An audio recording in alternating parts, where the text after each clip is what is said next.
The first thing he felt was pain. Not ordinary pain, not the kind you feel after a blow or a fall. It was as if someone had poured molten glass into every vein, as if every nerve beneath his skin were taut as a string, on the verge of snapping. He tried to breathe, and his throat tightened as if the air there were different, thicker, heavier. He opened his eyes and didn't recognize anything. A dark wood ceiling, carved beams covered in varnish. The scent of incense was so thick you could almost chew it. He was lying on a bed that was too wide for one person. Something heavy was on top of him. Silk. Several layers of silk. Red and gold. A wedding robe. He didn't realize it right away. At first he thought it was a dream. Then he tried to lift his left arm, but it wouldn't move properly. His fingers wouldn't bend all the way. His wrist was bent to the side at an unnatural angle. A deformity. Congenital. He recognized it in a split second because for 8 years of his life, he'd been making such diagnoses every day. But this wasn't his hand. His hands were different. His hands were those of Lee Ji-han, a physical therapist from Seoul. The man who, last night, was returning from the clinic and saw a child on the road and pushed him, and then there was a truck, and then there was nothing. And now there was this. Someone else's body, someone else's pain, someone else's ceiling. He sat down. His head spun so violently that his stomach leapt up into his throat. He clenched his teeth and waited it out. That was something he knew how to do too.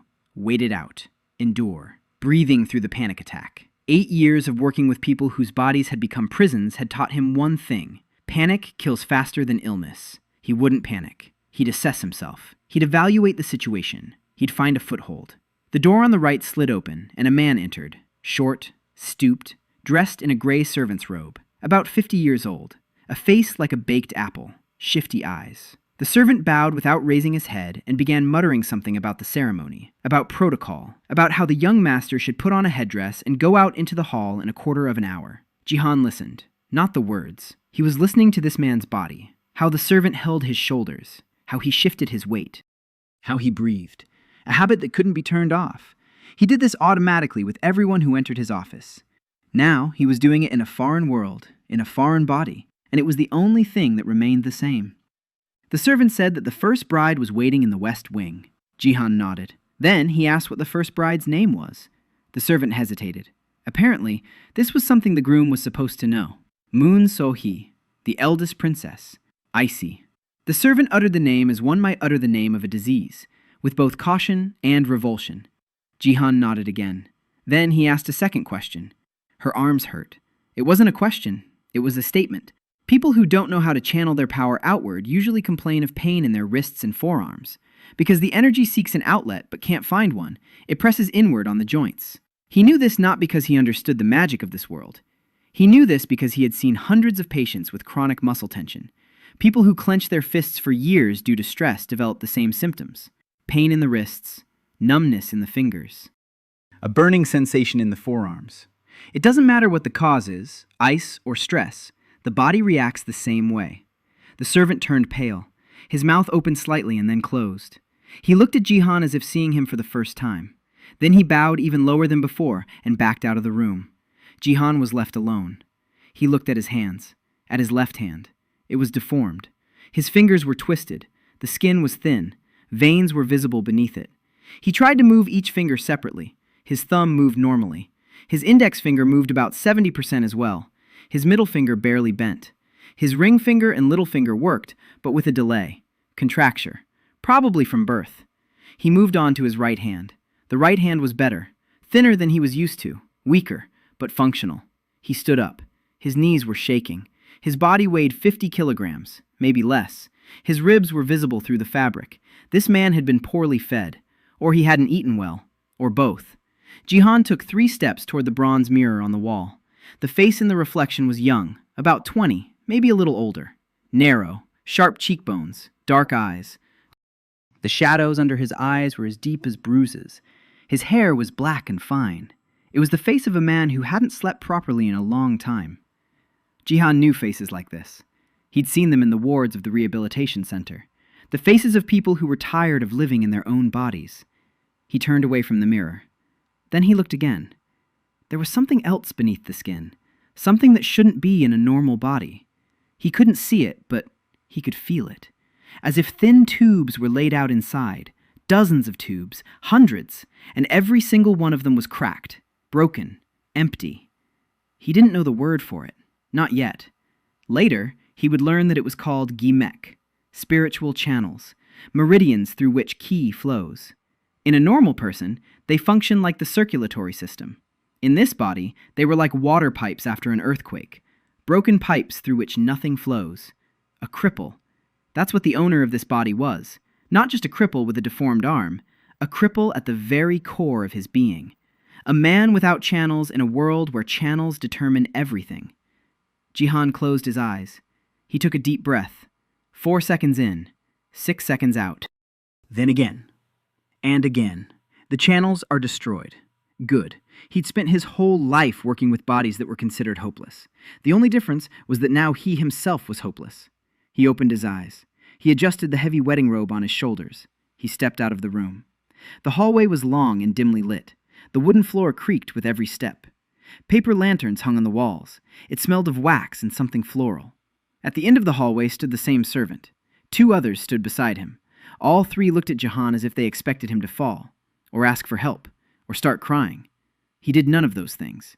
He walked steadily, slowly, every step calculated, weight distributed across his entire foot, his back as straight as his body would allow.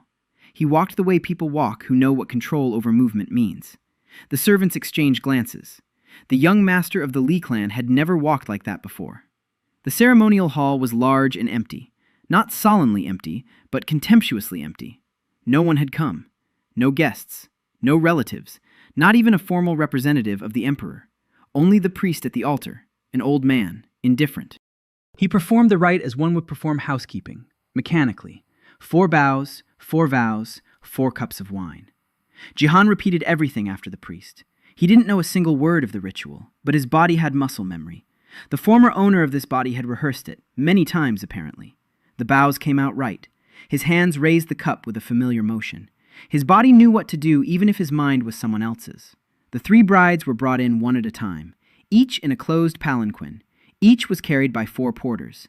The first palanquin was covered in frost, a thin layer of ice on the wooden slats. The porters wore gloves and were shivering. The second palanquin was draped in black cloth from head to toe, not a single gap, not a single glimmer of light, as if there were not a person inside, but something from which one must avert one's eyes. The third palanquin was small, too small for an adult, and it swayed out of sync with the porter's footsteps.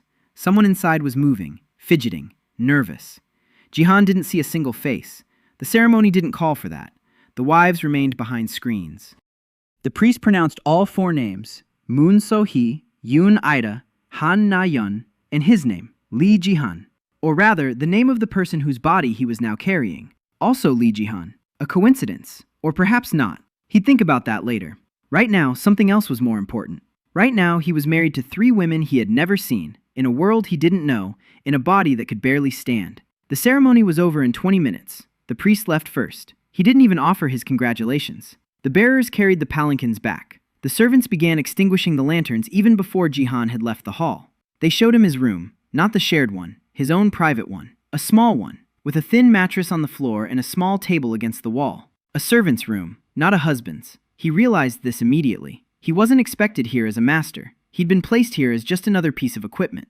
Jihan sat down on the mattress. He looked at his hands. His left hand was deformed. His right hand was thin. Then he looked at the door. Behind that door, somewhere in this estate, were 3 women. 3 princesses whom the whole world had rejected.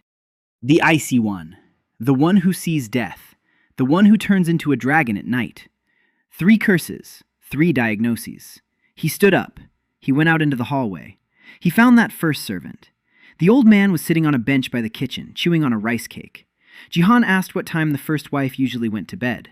The servant nearly choked. Then, he replied that Lady So-hee didn't sleep. Almost never. Because when she falls asleep, the temperature in the room drops so low that the water in the pipes freezes. She dozes off while sitting up. For an hour. Sometimes 2. Jihan nodded. He asked another question. What was the usual temperature in her room? The servant said that in winter they'd find frost on the walls, and now it's summer, and yet steam still comes out of your mouth when you walk in to see her. Jihan nodded again. He asked the servant to bring him 3 things: a dry towel, a pitcher of warm water, and a brazier with coals. The servant looked at him for a long time. Then he asked why. Jihan replied that he was going to visit his wife. The servant opened his mouth. He closed it, opened it again. Then he said that no one goes to see Lady Sohee of their own free will. The last servant who went in to change her candles suffered frostbite on 3 fingers. Jihan said he took note of that and asked to be shown the way. The corridor leading to the west wing grew colder with every step. Jihan could feel it even through the heavy silk of his wedding robe. By the time they reached the last door, the temperature had dropped to 5 degrees, maybe lower. His breath turned to steam. A thin layer of frost glistened on the wooden door frame. The servant stopped 10 steps from the door. He didn't go any further. He set the tray with water and a towel on the floor and stepped back. Another servant brought the brazier, a young one. His hands were shaking, not from the cold but from fear. Jihan took the tray in his right hand and grabbed the brazier with his left. His deformed fingers couldn't hold it very well, but they held on. He approached the door. He hesitated for a second, not out of fear. He was listening. It was quiet behind the door, absolutely quiet. Not a rustle, not a breath, only the cold. Dense, physically palpable. It pressed against his skin like wet cloth. Jihan pushed the door open. The room was large, larger than he was, and it was covered in frost. The floor, the walls, the ceiling. A thin layer of ice on every surface. The lanterns were lit, but the flames were bluish and small, barely alive. In the corner by the far wall, a woman was sitting. She had her arms wrapped around her shoulders and was curled up into a ball. Her long black hair covered her face. Her wedding dress was soaked with condensation. The fabric clung to her body. Steam rose from her, not warm but cold, like dry ice. The water in the pitcher on the table next to her was covered with a crust of ice. Jihan entered. He placed the brazier in the center of the room. He set the tray down nearby. He didn't approach her. He sat down on the floor. 2 meters away from her. Exactly 2 meters. The distance he always maintained with new patients. Close enough to be nearby, far enough not to intrude. She raised her head. Her face was beautiful, unnaturally beautiful. Pale skin, sharp features, dark eyes. And there was nothing in those eyes. No fear, no anger, no curiosity. Emptiness. The gaze of someone who had long since stopped expecting anything from people. She looked at him and said nothing. He remained silent too. 10 seconds. 20. He wasn't in a hurry. He was never in a hurry during first contact. Then he spoke. Quietly. Calmly. In the voice he'd used for 8 years in the wards. A voice that said, I'm not a threat. I won't demand anything. I'm just here. He told her she should take off her outer layer of clothing. Not for him, for her own sake. The fabric was damp with condensation. Wet fabric on the body draws away heat 3 times faster than dry fabric. She was colder now than she should be. She looked at him. Her gaze hadn't changed. But she didn't hit him with her coldness. She didn't order him to leave. She listened. He continued. He said she had pain between her shoulder blades. Right here. He pointed to a spot on his back. With the fingers of his right hand, he touched the area between his shoulder blades, just below the 7th cervical vertebra. Because she's kept her shoulders raised for 8 years, so as not to touch anyone, so her arms would always be pressed against her body. The muscle is called the trapezius. It's not meant to be held like that. 8 years of constant tension. The muscle fibers are spasmed. The fascia has fused together. Blood flow is impaired. The pain has become chronic. She's gotten used to it. She thinks that's just how it's supposed to be. But it isn't. She was silent. Then her lips twitched. Not a smile, something else. Surprise, perhaps, or bewilderment. No one had ever said anything to her about her shoulders. No one had ever looked at her and seen not an icy curse, but a clenched trapezius muscle. Jihan didn't move. He kept talking. He was explaining her own body to her, just as a doctor explains an X-ray to a patient, calmly, without pity, without fear. As a matter of fact. He told her that the pain in her wrists wasn't caused by a curse. It was because she was constantly clenching her fists. Her forearm flexors were overloaded. Her tendons were inflamed. If the word tendinitis were known in this world, he would have used it. He told her that the headaches she surely experienced in the mornings were related to the position in which she slept, sitting, with her head bowed, her cervical spine in constant flexion. The muscles on the back of her neck are tight, the occipital nerves are compressed. That's where the pain comes from. She listened. The steam rising from her body grew slightly thinner, slightly less dense. He noticed it. He didn't tell her. It was too soon. He kept talking. 20 minutes. 30. An hour. He didn't touch her. Not once. He sat 2 meters away and talked to her about her body as if it were a consultation in his office in Seoul. Somewhere around the 45th minute, her shoulders dropped. By 2 centimeters. Maybe 3. She didn't notice it herself. He did. That was the first success. An hour later, she fell asleep, not sitting up. She lay down on her side, the side closest to the brazier. Her body found the warmth and drew toward it on its own, instinctively. She didn't even wake up when she changed positions. Jihan sat there for another 20 minutes. He watched her. He watched as the fingers she'd been clenching into fists straightened out. He watched as the line of her shoulders relaxed. He watched as her breathing evened out. Then he stood up, quietly. He placed a dry towel next to her, in case she woke up and her clothes were still wet. He woke up to a knock, short, insistent. A servant outside the door announced that breakfast was served in the dining hall. Jihan sat up and, for the first 3 seconds, couldn't remember where he was. Then his body reminded him. Pain in every joint, the glassy sensation of empty channels beneath his skin, the heaviness in his left arm. He stood up. He got dressed. Someone had left his clothes by the door during the night. Simple. Grey. The clothes of a man who isn't considered a husband. He stepped out into the hallway and followed the scent toward the kitchen. The common room turned out to be a long room with low tables. 3 tables were set separately, spaced apart from one another, as if someone had deliberately scattered the place settings to the corners. Sohee was sitting at the first table. He recognized her by the chill she gave off. The air around her was different, thicker, cooler. She was eating slowly. The chopsticks in her fingers moved cautiously, as if she were afraid to touch the food too firmly. She looked up when he entered. She looked at him. She said nothing. But her shoulders were lower than yesterday. He noticed it immediately. 2 centimeters lower. She didn't know what that meant. He did. The second table was empty. The third table had food on it, but it hadn't been touched. The servant at the door quietly informed him that the second lady never left her room in the mornings, and that the third lady only ate after noon. Jihan sat down at the empty table. Rice, soup, pickled vegetables. The food was simple. Good. He ate. For the first time since he'd been in this body, he felt hunger and the satisfaction of eating. The body wanted to live. That was a good sign. After breakfast, he went out into the courtyard. The Soval estate was large, larger than he'd expected. The main house, 2 wings, outbuildings, a perimeter wall, a garden, neglected but still alive, old trees, overgrown bushes, paths covered in moss, a place that had once been beautiful and had long since been abandoned. He walked around the estate in an hour. He counted his steps. He memorized the layout of the rooms, where the kitchen was, where the well was, where the firewood was stored, where the servants lived, a professional habit. At the clinic, his first task was always to walk the floor. He knew where every outlet was, where the first aid kit was, where the nearest exit was.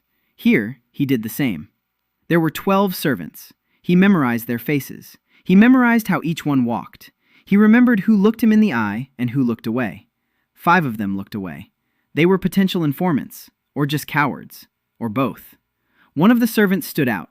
A young woman of about 24, straight back, hair pulled back. Her gaze was sharp and appraising. She looked at Jihan as if he were a problem to be solved. This was Sohmeyer, the head maid, appointed by the court. He could tell by the way the other servants reacted to her. They stood up when she walked by. They fell silent. She approached him after her rounds. She introduced herself briefly. She said she was responsible for maintaining order on the estate. She asked if the young master had any requests. Her voice was even, polite, completely empty. Professional politeness. He recognized that tone. Nurses in public hospitals spoke exactly the same way, impeccably polite, yet keeping a distance of 1,000 li. Jihan replied that he had only one request. He would like to receive the schedules for each of his 3 wives, when they wake up, when they eat, when they leave their rooms, and when they don't. Meyer looked at him a little longer than necessary. Then she nodded and said she would prepare it. That evening, he received a scroll with the schedule. Moon So-hee wakes up at dawn, eats once a day, does not leave the West Wing, does not speak to the servants. Yoon Ida does not sleep at night, falls asleep toward morning, wakes up after noon, eats very little, refuses to eat meat, does not leave her room on days when the sky is clear. Jihan reread the last item. She doesn't go out when the sky is clear. That means she only goes out in cloudy weather. Apparently, bright light intensifies her visions. Or perhaps the contrast between the vibrant, sunlit world and the images of death is too painful. He made a mental note of this. Han Na-yeon. During the day, she can't sit still. She walks around the estate. She pops into the kitchen. She argues with the servants. She breaks things. Not on purpose. It's a power she can't control. In the evening, she withdraws into herself. She doesn't come out after midnight. The reason isn't specified in the schedule. Meyer wrote simply, "Do not enter Lady Na-yeon's quarters at night." He knew the reason. The dragon.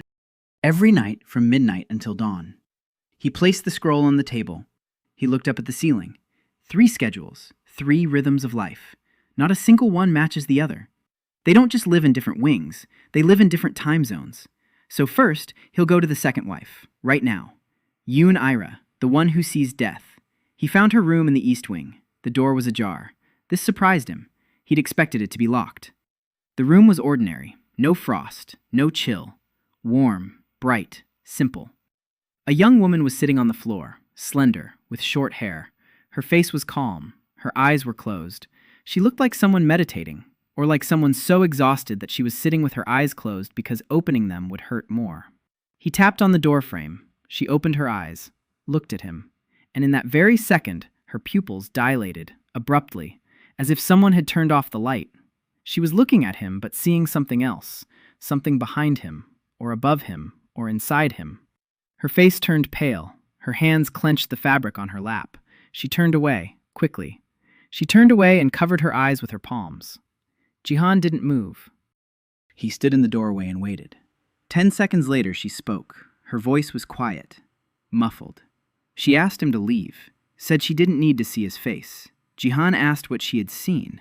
She was silent. Then she said she had seen 7 possibilities, 7 ways he could die, right now, all at once, like a fan. He nodded, asked what exactly she had seen. She turned toward him, slowly. She took her hands away from her face. She looked at him as if he were crazy. He repeated the question. What scenarios? She swallowed. Then she listed them, monotonously, like a checklist. Cardiac arrest in 3 months. Poison in 6 months. A sword thrust in 8 months. A fall from a horse in a year. Fever in 2 years. Internal bleeding in 3. Fire in 5 years. 7 options. 7 deaths for 1 person. Laid out before her like cards on a table. Jihan listened. He nodded after each item, calmly, as if she were listing not ways for him to die, but test results. Then he said one thing, a simple one. He said that cardiac arrest in 3 months didn't surprise him. This body has a weak heart. He could tell by the pulse. Poison in half a year made sense, too.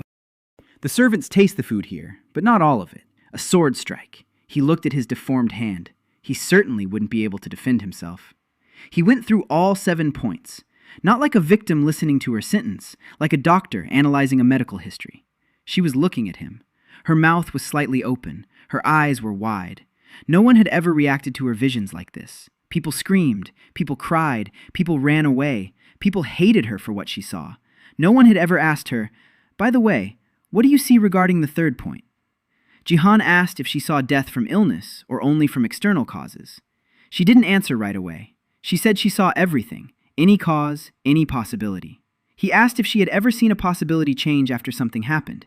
For example, if a person started treatment for an illness, does that possibility disappear from the range of possibilities? She froze. Then she slowly said yes. Sometimes possibilities disappear, when the cause is eliminated, but new ones appear. Jihan nodded. He told her that she wasn't seeing fate, she was seeing probabilities. It wasn't a verdict, it was a diagnosis. The most accurate diagnosis he'd ever encountered in his entire life. She was silent for a long time, a minute, maybe longer. Then she asked why he'd come. He answered simply. He was her husband. He'd come to get to know her. And he also wanted to ask. She didn't sleep at night. which meant she had insomnia. He'd like to help with that, if she'd let him. She laughed, a short, dry laugh, without any joy. She said he was the first person who'd come to her and offered to help her sleep instead of asking to peek into his future. He replied that he wasn't interested in the future. He was interested in how many hours she slept each day.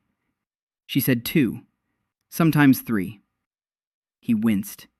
He physically grimaced. Like a doctor who'd been told a patient was taking painkillers instead of eating. 2 hours of sleep. Chronic sleep deprivation. For how many years? She replied that she couldn't remember the last time she'd slept normally. Probably since she was 12. 8 years. Just like Sohee. 8 years without proper sleep. He asked if he could sit down. She nodded. He sat down on the floor by the door, 3 meters away from her, even farther than he'd sat with Sohee. Because this woman wasn't afraid of being touched. She was afraid of closeness. For her, any connection was like a fan of deaths of a loved one. He needed to stay farther away, to be more patient. He began to explain to her what sleep hygiene was, what the circadian rhythm is, what happens to the body when it doesn't get enough deep sleep for 8 years, loss of concentration, chronic headaches, weakened immunity, emotional instability, digestive problems. She listened. At first, warily, then with something resembling interest. He wasn't talking about her curse. He was talking about sleep, about the body, about what could be fixed right now. He suggested a simple exercise, breathing. Inhale for 4 seconds, hold for 7 seconds, exhale for 8 seconds. He demonstrated. She repeated it. Once, twice. On the third try, her shoulders dropped slightly, just a tiny bit. He told her to do this before going to bed, every time, 10 cycles. She asked if it would help her stop seeing death. He replied that it wouldn't, but it would help her not be afraid of what she sees, because a rested brain processes frightening images differently than an exhausted one. She looked at him for a long time. Then, for the first time during the entire conversation, her expression changed. Not a smile, not yet, but something softer than before. She said she'd try. He stood up, thanked her for the conversation, left, closed the door. In the hallway, he leaned against the wall and closed his eyes. It took him 20 seconds to exhale. He didn't let her see it, but the 7 scenarios of his death, listed in the monotonous voice of a 20-year-old girl, hit him harder than he'd expected. Cardiac arrest in 3 months. 3 months. He looked at his left hand. He clenched and unclenched his deformed fingers. So, 3 months. That meant he had to work faster. He went down to the courtyard. It was around 4 in the afternoon. The sun was sinking toward the west. The air was warm and smelled of mown grass. Someone at the estate was keeping an eye on the garden after all. He found Meyer near the outbuildings. She was checking the supplies, scrolls in her hands, a brush tucked behind her ear. Her face was focused. He asked about the third wife. Meyer looked at him. Then she said that Lady Neon was somewhere in the garden right now. She likes to climb trees. Jihan didn't understand at first. The princess climbs trees. Then he thought about it. 19 years old, energy with nowhere to go, a body that changes shape every night. During the day, she needs to move. She needs to tire herself out physically to at least somewhat compensate for the nighttime strain of transformation. He found her in an old oak tree by the eastern wall. She was sitting on a thick branch about 4 meters above the ground. Her legs were dangling. She was chewing on some kind of fruit and looking over the wall. Her hair was reddish. Her face was round. She had freckles. She didn't look like a princess. She looked like a street urchin who'd been bought an expensive dress but never told why. He walked up to the tree. He looked up. She looked down. She squinted. She asked who he was. Her voice was loud, sharp, and defiant. He replied that he was her husband. She snorted. She said she'd seen better husbands. Then she added that she hadn't actually seen any in real life, but in books they were more impressive. He wasn't offended. He asked if he could sit under the tree. She shrugged. She said the tree wasn't hers. He sat down, leaned his back against the trunk. Sat in silence. A minute. 2. She was the first to break the silence. She asked what he wanted. Everyone wants something. Those who come to her always want something. He said he wanted to ask what it was like every night.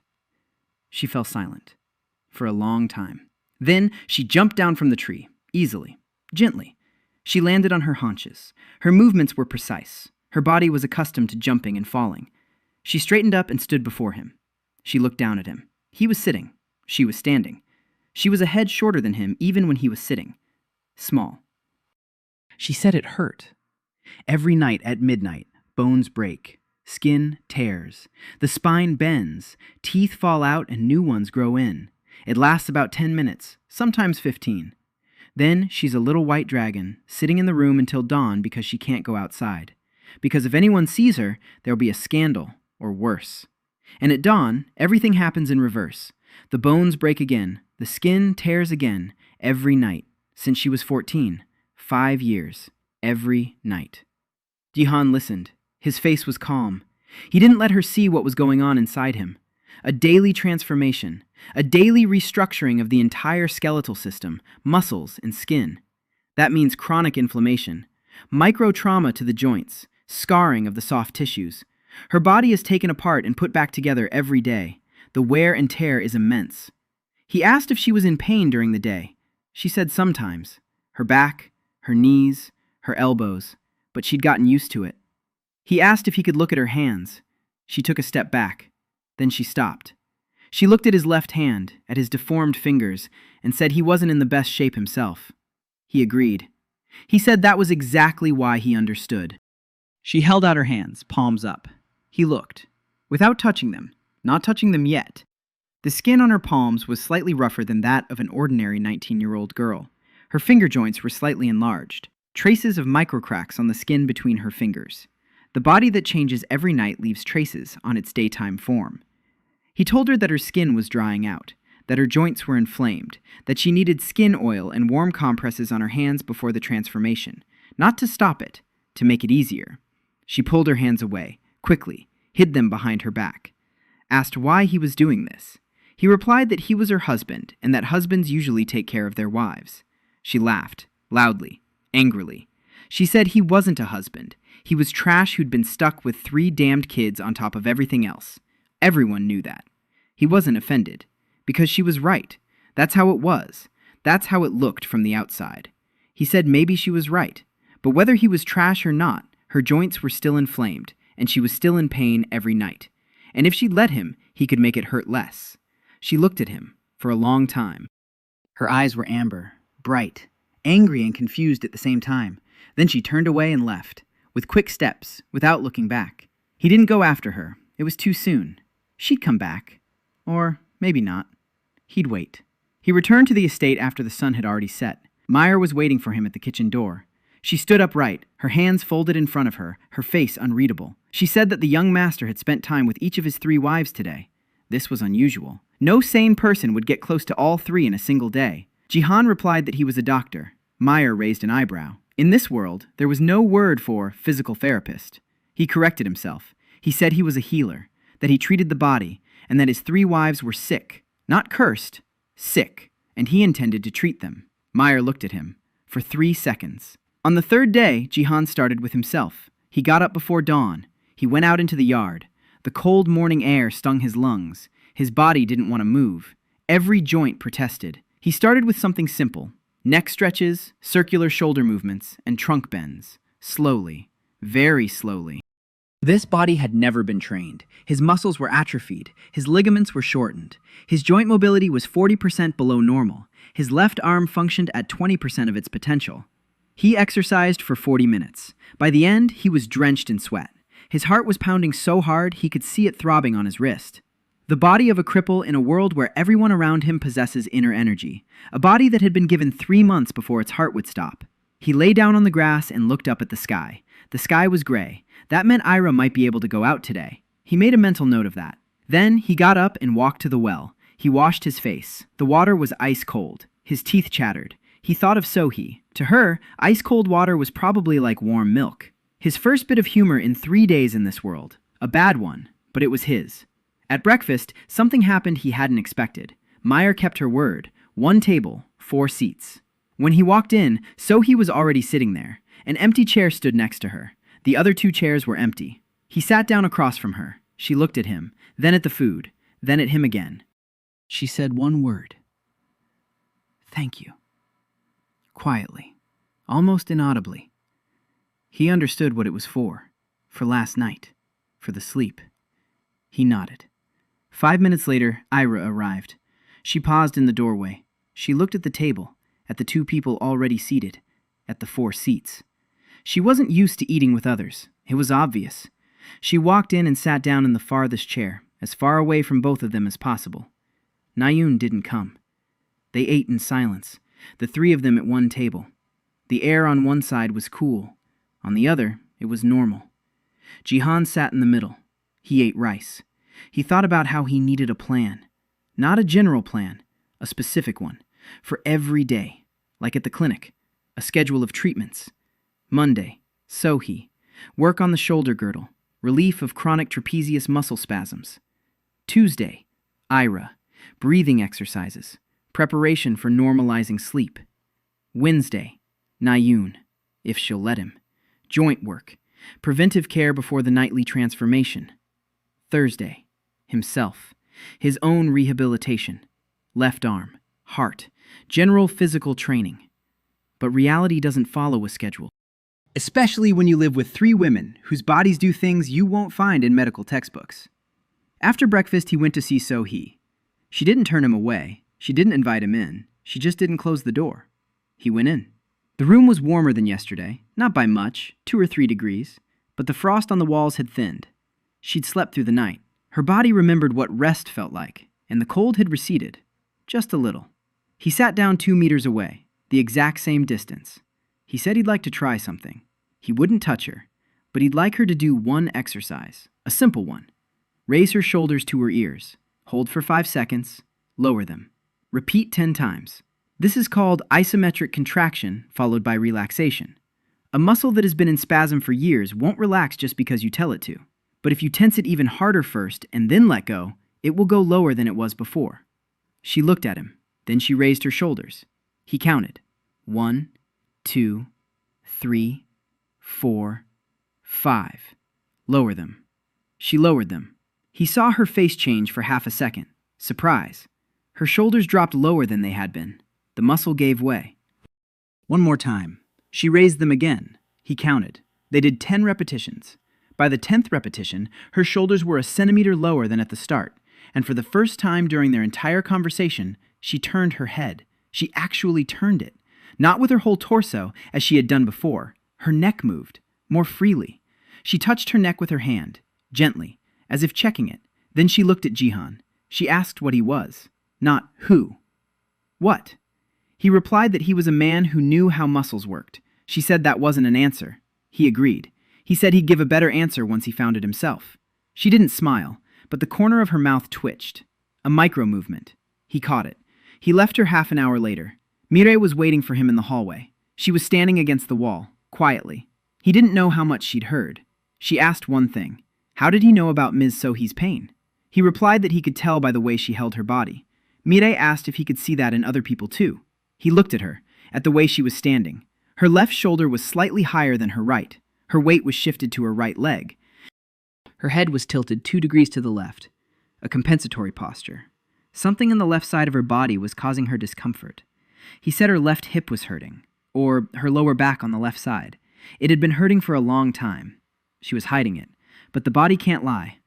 Meyer didn't answer. She just nodded and walked away. But he noticed that her gait had become slightly less steady. She stopped hiding her limp. For a single second, then she hid it again, but he saw it. After lunch, the sky remained gray. He found Ira in the garden. She was sitting under a tree. Her eyes were open. She was looking at the branches, at the birds. He walked over. He asked how she'd slept. She said she'd timed his breathing. 4, 7, 8. She fell asleep after 20 minutes. She woke up after 4 hours. 4 hours. Twice as long as usual. He said that was a good result. She said she'd woken up because she'd seen his death in a dream. Option number 3. A sword strike. In great detail. He paused. Then he asked if she could control when the visions came. She said no. They come during strong emotions, or in her sleep, or when she looks at a person for too long. He nodded.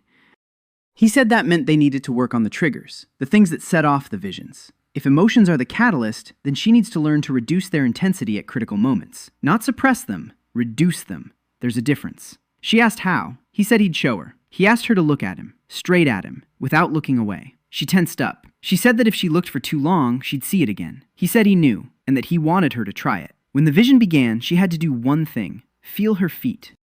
Her toes. Press them against the floor. Focus on that sensation. It's called grounding, a technique used to manage panic attacks. She looked at him. 10 seconds. 20. At the 30-second mark, her pupils dilated. The vision began. He saw her fingers turn white as she gripped the grass. She clenched her feet, pressed them against the ground. He saw it. She was breathing, heavily, through clenched teeth. Then her pupils returned to normal. She blinked. She looked at her feet, then at him. She said she'd seen only 2 options instead of 7. The rest hadn't had time to unfold. He nodded. 2 instead of 7. The technique works. It takes practice. She looked at her feet, at the grass, at the ground.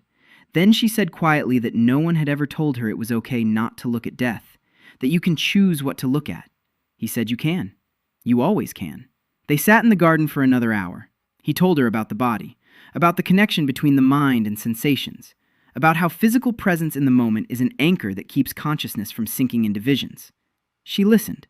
She absorbed it all. She asked questions. Intelligent. Precise. She was intelligent. Very much so.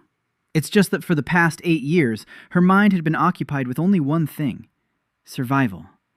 When he returned to the estate, it was beginning to get dark. Neon was standing at the gate. Her arms were crossed over her chest. Her face was angry. She looked at him and said the oil had gone rancid. He asked if it had helped. She didn't answer. Then she said that if he was going to leave something at the door, he should leave normal oil, not kitchen scraps. And she walked away. He watched her go and thought. She had come to the gate. She'd been waiting for him, to tell him the oil was bad. That meant she'd been waiting for him. That meant it was important for her to say it. Not the oil. Connection. He went to the kitchen. He asked the cook for the best oil the estate had. The cook sighed and pulled a small bottle from a far cabinet. He said it was camellia oil, brought in from the southern provinces. Expensive. Jihan took it. That night, he placed a pitcher of water by Nayun's door again, the cloth and the camellia oil. Then he sat down against the wall in the hallway. He didn't leave. He waited. At midnight, a sound came from behind the door. A short, raspy exhale. Then a crack. Then silence. Then a rustle, a faint one. Not human footsteps. Something small was moving across the room. Claws on the wooden floor. Quiet breathing, rapid, animal-like. Then silence again. A minute later, the door creaked open a tiny crack. A snout appeared through the crack. White, scaly, the size of a cat's head. Golden eyes looked up at him. A small, white dragon, about the size of a large dog. Its white scales glistened in the lantern light. Its wings were folded against its back. Its tail was coiled around its paws. It looked at him. He looked at it. He didn't cry out. He didn't flinch. He didn't run away. He sat against the wall and looked at the little white dragon the same way he looked at every new patient. Calmly, with interest, without judgment. Then he said quietly that her scales were dry. You could tell by the way they were standing on end at the nape of her neck. She needed oil. He held up the bottle. The dragon looked at him. Her golden eyes didn't blink. Then the door creaked open wider. She stepped out into the hallway. Small, white, warm. He could feel the warmth radiating from her. Dragons, it turned out, were warm. She came closer, stopped to step away. He didn't move. She tilted her head. Then she sat down next to him. Right next to him. Side to the wall, tail stretched out, quiet breathing. He sat silently beside her. Then he slowly reached out his hand, not toward her, but toward the bottle of oil. He opened it and poured some onto the palm of his right hand. He couldn't do it neatly enough with his left hand. By the end of the first week, the Soval estate had begun to change. Not abruptly, not noticeable to an outsider, but Jihan saw it. He always saw the changes that others missed. It was part of his profession. Millimeters of movement in a joint, degrees of spinal tilt, seconds of delay before a pain response. Soki began to venture out of the west wing. Not far, just to the hallway, to the hall, to the table where they ate. But she was going out. Every day. The frost in her room began to recede. It was melting not because she had grown warmer, but because she had started sleeping. Every night. 4 hours at first, then 5. On the 7th day, 6. 6 hours of sleep for a person who hadn't slept more than 2 hours a night for 8 years. Her body began to remember what rest was. And when the body rests, it stops defending itself. The cold was a defense, a wall, ice between her and the world. The more peacefully she slept, the thinner the wall became. Jihan worked with her every day, in the morning, 30 minutes at a time. Exercises for the shoulder girdle, for the neck, for the upper back. He didn't touch her, not once. He just demonstrated. He did the exercise on himself. She repeated it. It was slow, painfully slow for her. The muscles that had been in spasm for 8 years didn't want to relax, but they did, millimeter by millimeter. On the 5th day, she turned her head 30 degrees further to the right than on the first day. He estimated it by eye, a professional habit. 30 degrees in 5 days. Good progress. On the 6th day, something happened that he hadn't planned for. She was doing the exercise. Shoulder shrug, hold, release. On the 7th repetition, something inside her shifted. Not a muscle, something deeper. He sensed it, not with his eyes, with his palms. His palms, which had no channels of their own, suddenly felt a wave. Cold, dense. It was coming from Soki, as if someone had turned on a faucet and icy water gushed out. The room began to frost over, quickly. The walls, the floor, the ceiling. So he froze. Her eyes widened. She looked at her hands. They were blue. Kai was flowing through them, as if through open floodgates. She had no control over it. 8 years of suppression. Her muscles weren't just holding her shoulders in place. They were holding back the inner flow. When her shoulders relaxed, the flow burst forth. She looked at him in panic. Her eyes were filled with horror. The horror of someone who knows they're about to kill someone. Because she had already killed the nanny, accidentally, as a child, when she'd lost control. Jihan didn't move. The cold hit him like a wall. The skin on his face went numb in an instant. His fingers lost all feeling. But he sat there and looked at her, calmly. The way a doctor watches a seizure he's been expecting. He knew this would happen. Not now. Maybe in a week. Maybe in a month. But he knew. Suppressed energy doesn't disappear. It builds up. And when the barrier weakens, it bursts out. It's like a muscle spasm after anesthesia. The body is freed from what was holding it back, and the first burst is always the strongest. He held out his hands. Palms forward, toward her, without touching her, from a distance. And his palms did something he couldn't explain. They began to absorb. His shattered channels, empty tubes beneath the skin. They worked like a funnel. Sohee's icy ki surged into his body like water into dry sand. He felt the cold seep in through his palms, run down his forearms, rising to his shoulders, spreading across his chest. It hurt a lot, as if liquid nitrogen had been poured into his veins. But he didn't pull his hands away. He held them there. 5 seconds. 10. 15. The frost on the walls stopped spreading. The air warmed up. Sohee watched his hands, watched her power flow into him, watched his fingers turn white from the cold, watched him clench his teeth but not back down. At the 20th second, he pulled his hands away. Abruptly, he yanked them back, as if from fire. Enough. He could feel it. The edge. One more second and it would be too much. His body wouldn't have time to process it. There would be a rush of heat, a nosebleed, loss of consciousness. He took a breath, deeply. His hands were shaking. His fingers were white, like wax. He clenched and unclenched them. The blood flow was returning, slowly. It hurt. Soki was looking at him, silently. Her eyes were wet. She wasn't crying, but her eyes were wet. She asked why he'd done it. He replied that it was necessary. The ki surge had to be absorbed, otherwise the room would have been damaged. And she herself. And him. She said he could have died. He said he couldn't. He knew his limits. She said he was lying. He didn't answer. Because she was right. He didn't know his limits. He'd just found them out. 20 seconds. 20 seconds of direct absorption of icy ki. Any longer was impossible. He remembered that. He left the room. In the hallway, he felt dizzy. The wall swayed. He clung to the doorframe with his right hand and stood there until the world stopped spinning. His palms were burning. A paradox. He'd absorbed the icy ki, yet his palms were burning. His body was processing foreign energy. His tissues were heating up from the effort, just like muscles heat up during exercise. He made it back to his room. He collapsed onto the mattress. He closed his eyes. His body was shaking with a fine tremor, chills, or a fever, or both. He lay there for 4 hours. Then the tremor subsided. He sat up. He looked at his hands. His fingers were pink, warm, normal. Something had changed in his left hand.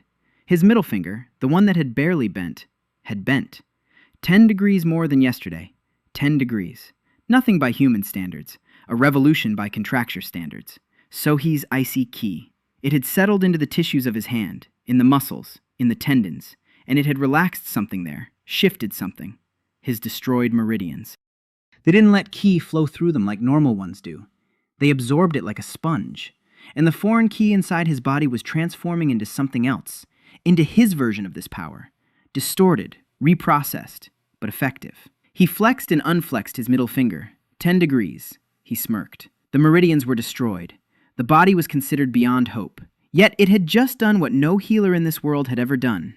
It had absorbed the cursed ki and used it to heal itself. He stood up. He drank some water. A lot of water. His body craved fluids. Logical. Processing energy requires resources. Just like hard physical labor. You need water. You need food. You need rest. He went to the kitchen. On the way, he ran into Meyer. She was standing by the window, looking out at the garden.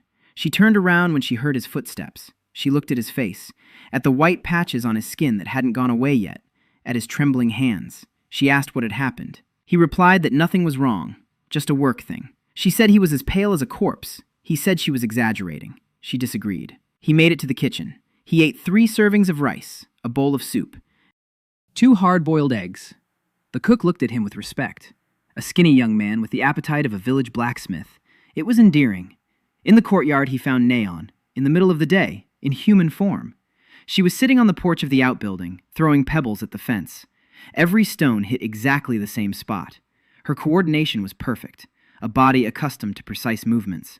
A body that changes shape every night and learns anew every day how to be human.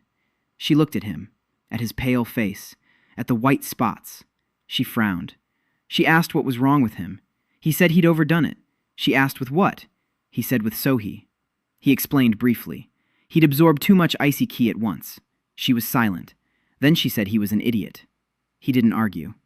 She asked if you could die from that. He said that, theoretically, yes. She hurled a stone at the fence, harder than before. The stone broke through the board. She said he had no right to die. He asked why. She didn't answer. She stood up and left. That evening, a pitcher of warm water stood on the threshold of his room, a cloth, and a bottle of camellia oil. He stood there looking at it. She had returned his own gesture. A pitcher by the door, silent care. He didn't know what he was feeling. Or maybe he did, but couldn't admit it to himself. Because he wasn't here to feel. He was here to heal. On the 9th day, the first inspector arrived from the capital. Jihan learned of this from Mirai. She woke him at dawn. Her voice was steady. Her face was stony. But there was something in her eyes he had never seen before. Alarm. She said that an official from the royal chancellery would arrive by noon. 3rd rank. That's high. Too high for a visit to a rundown estate. Someone at court wants to know what's going on here. Jihan asked what exactly the inspector was supposed to see. Mirai paused. Then she said it plainly.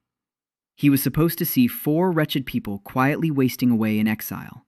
A sick husband, 3 cursed wives, a crumbling estate, poverty, hopelessness. That's what the court expects. That's what she's been writing about in her reports. Jihan looked at her. She didn't look away. She had just admitted that she writes reports, openly, right to his face. He appreciated that. Honesty, even if forced, better than a lie. He asked what would happen if the inspector saw something else. Mirai said that then the court would decide that Soval required closer scrutiny. The court's scrutiny isn't just visits from officials. It's poison, or highwaymen, or a fire at the estate in the middle of the night. Jihan nodded. He understood.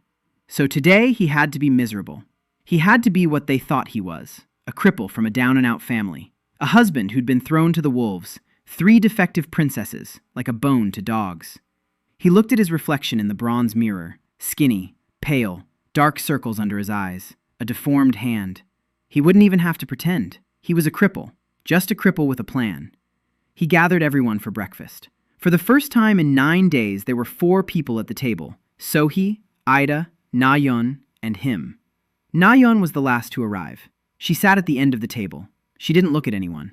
She chewed her rice aggressively, as if the rice owed her something. Jihan explained the situation, briefly. An inspector is coming from the capital. The court wants to make sure they're suffering. If the court decides they aren't suffering enough, There will be consequences. So he listened in silence. Her expression didn't change. She was used to political games. She'd grown up at court. She knew the rules. She said she understood. Ira raised her head. She looked at Jihan with that gaze he was already beginning to recognize, a gaze that sees farther than ordinary eyes can. She said the inspector would die in 6 years from liver disease. Then she added that it didn't help now, but she found it interesting. Jihan forgot for a second what he'd been about to say. Then he continued. Nayeon snorted. She said it was easy to play the victim. She was a victim after all. Then she stopped short. She looked at her hands, at the skin between her fingers which she'd rubbed with oil that morning. She fell silent. Mireille stood by the wall. She listened. She didn't interfere. Her expression was professional, impenetrable. Jihan turned to her. He asked what a standard inspection looked like exactly. Mireille explained. The inspector would inspect the estate, talk to the servants, request an audience with the wives. He might ask for a meeting with him. He'd write a report. Then he'd leave. The whole visit would take 2 or 3 hours. Jihan nodded. He asked Mireille to do one thing. Remove the brazier from his room. Clear away the extra dishes from the kitchen. Leave as little food as possible on the tables. The estate already looked modest. It needed to look poor. Mireille nodded. She left. 2 hours later, the estate looked as if it were inhabited by people who counted every coin. That wasn't far from the truth. The inspector arrived around noon, just as promised. A third-rank official, a man in his 40s, a smooth face, soft hands. His clothes were expensive, but not ostentatious. His eyes were like a rat's, small, quick, and appraising. He entered the estate, and his gaze swept over the walls, the roof, the courtyard, and the servants. He was taking it all in, not on paper, but in his head. Jihan met him at the gate and bowed, low, lower than he should have. The bow of a man who knows his place, who is grateful for the court's attention, who poses no threat. The inspector looked down at him, at his gaunt body, at his deformed hand, at his plain gray clothes, and Jihan saw in his eyes what he had expected. Contempt. Subtle, well-mannered, but contempt. A cripple. Trash. Perfect. The inspector surveyed the estate in an hour. He peeked into every room. He stood by Sohee's room and shivered from the cold. He peeked into Ira's room. She was sitting with her eyes closed and didn't turn around. The inspector didn't press the matter. Nayeon's room was locked. Mireille explained that the third lady was unwell. The inspector nodded. He made a note of it. Then he requested an audience with the young master. They sat down in the hall. The inspector on one side of the table, Jihan on the other. Mireille served tea. The inspector asked how the young master was feeling at the estate. Jihan replied that he was grateful to the court for its kindness. The inspector asked how his wives were.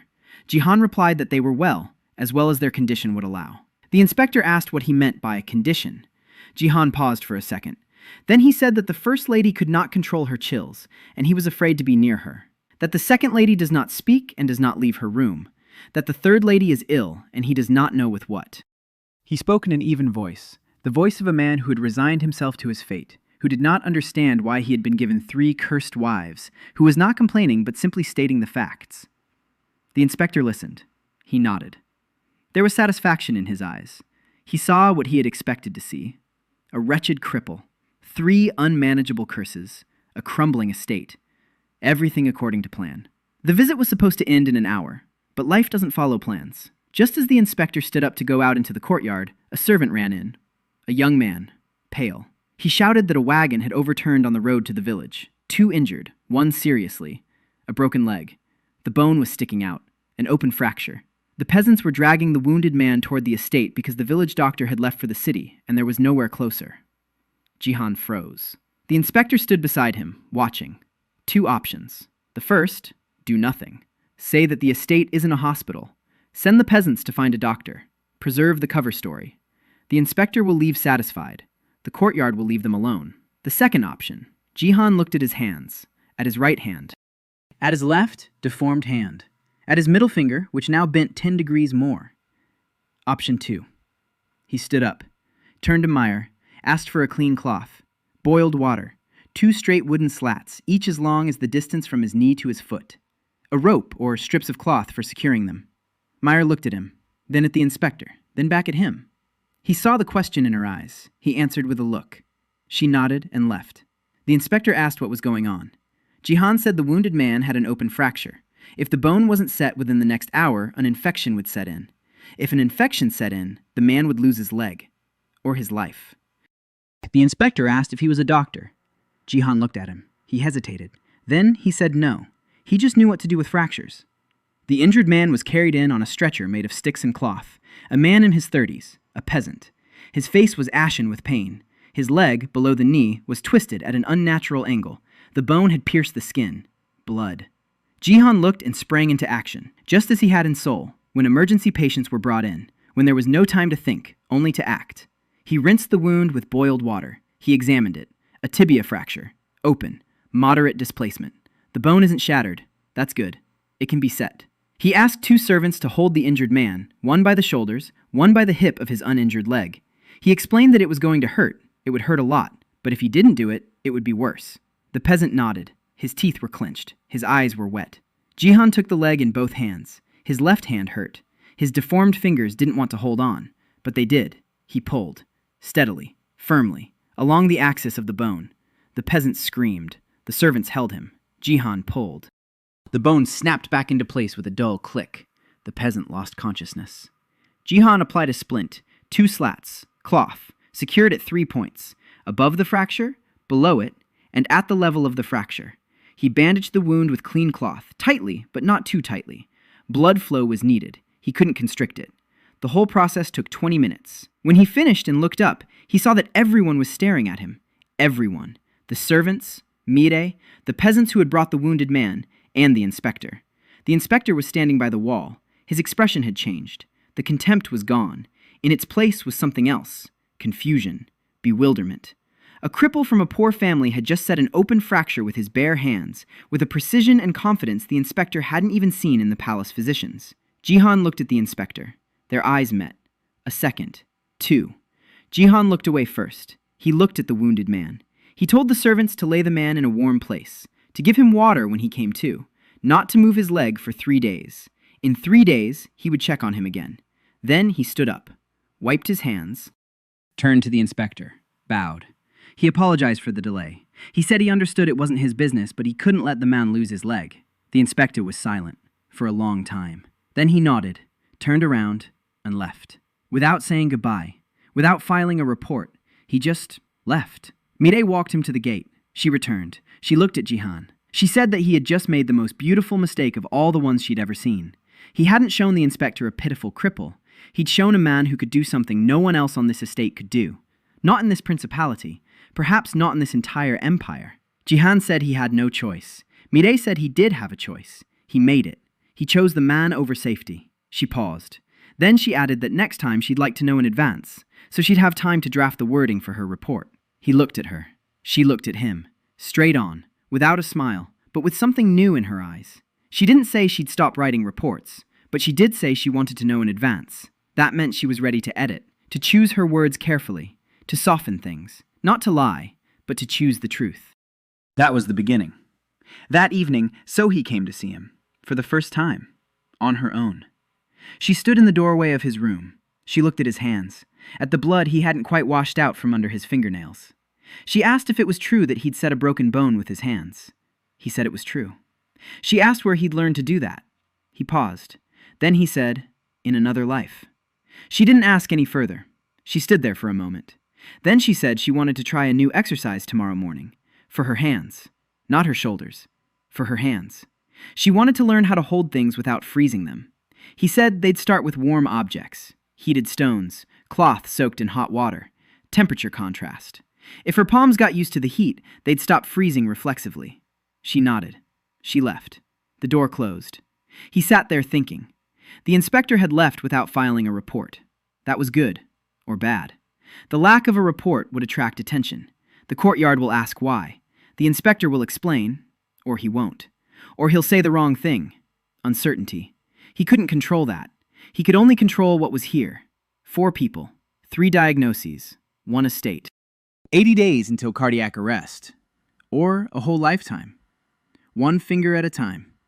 On the 12th day, Neon spoke to him first. Not by the tree, not in the yard, in the kitchen. He was sitting at the table, stretching his left hand. His middle finger could now bend 20 degrees farther than it had on the first day. Progress. Slow. Real.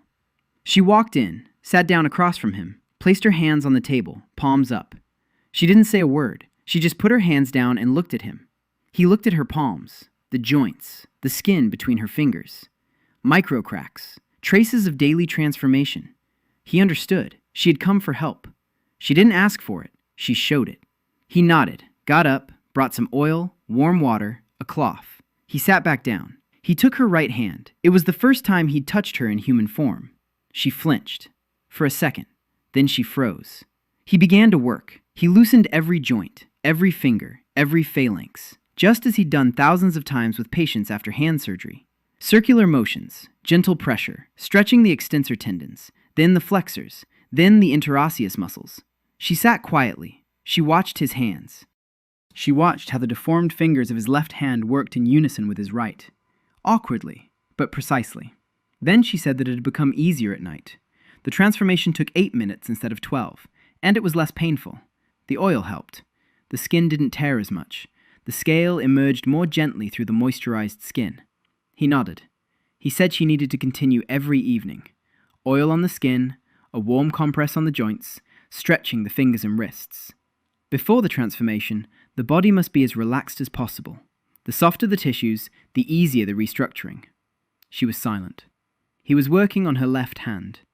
Then she asked, quietly, almost in a whisper, "Does he do the same with Sohee? And with Ira?" He replied that he did, with each of them in their own way. She pulled her hands away, abruptly. She stood up. She said she didn't need to wait her turn, that she wasn't a patient in the waiting room. She left. He remained seated, oil on his fingers. Warm water was cooling in the bowl. Jealousy. He recognized it at first glance. Not the romantic kind. Deeper. The jealousy of someone who's received attention for the first time and is afraid they'll have to share it. That it wasn't real. That he doled out the same thing to everyone, a conveyor belt of care. She was right. And wrong at the same time. Yes, he worked with each of them, but not in the same way. A massage for Sohee to relax her shoulders, breathing exercises for Ira to help her sleep, oil for Na Yeon so the transformation wouldn't tear her skin. One procedure, care, but tailored to fit, different every time. He didn't go after her. She has to figure it out for herself. Or not. He can't force her. After lunch, he worked with Sohee. Warm stones. He heated 5 river stones in a brazier, wrapped them in a cloth, placed them on the table. Asked her to pick one up. She looked at the stones the way other people look at grenades, with horror. She hadn't touched anything warm in 8 years, because everything she touched turned to ice. She reached out her hand. Her fingers trembled. She touched the cloth. 1 second. 2. The cloth began to frost over. She pulled her hand away. She looked at him, despair in her eyes.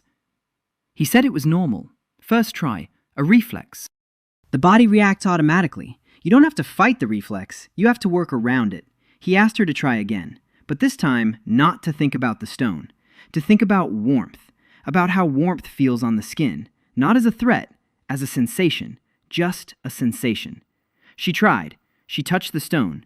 She held it for 2 seconds, 3, 4. Frost crept across the fabric, but more slowly. She pulled her hand away. 4 seconds instead of 1. Progress. He told her they would do this every day, 10 attempts each time. Each time, 1 second longer. In a month, she'd be able to hold a warm object for 30 seconds. In 3 months, a minute. In half a year, she'd be able to hold a cup of tea without freezing it. She looked at him. A cup of tea. Such a small thing. So impossible for her. She nodded. They'd worked for an hour, 10 attempts, a maximum of 6 seconds on the 8th attempt. Then she got tired. He could tell by the way her shoulders slumped. Not from relaxation, from exhaustion. Controlling the flow of ki required enormous effort. He let her go. That evening, he went to see Ira. She was sitting by the window, watching the sunset. The sky was pink and orange. Beautiful. She turned when he came in, looked at him. Her pupils didn't dilate. She was in control. The grounding technique was working. She said that now, when she looked at him, she saw only 3 possibilities.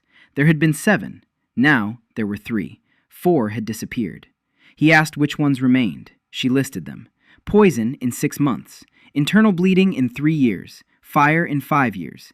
Cardiac arrest in 3 months had disappeared. He paused. He asked again. Cardiac arrest had disappeared. She nodded.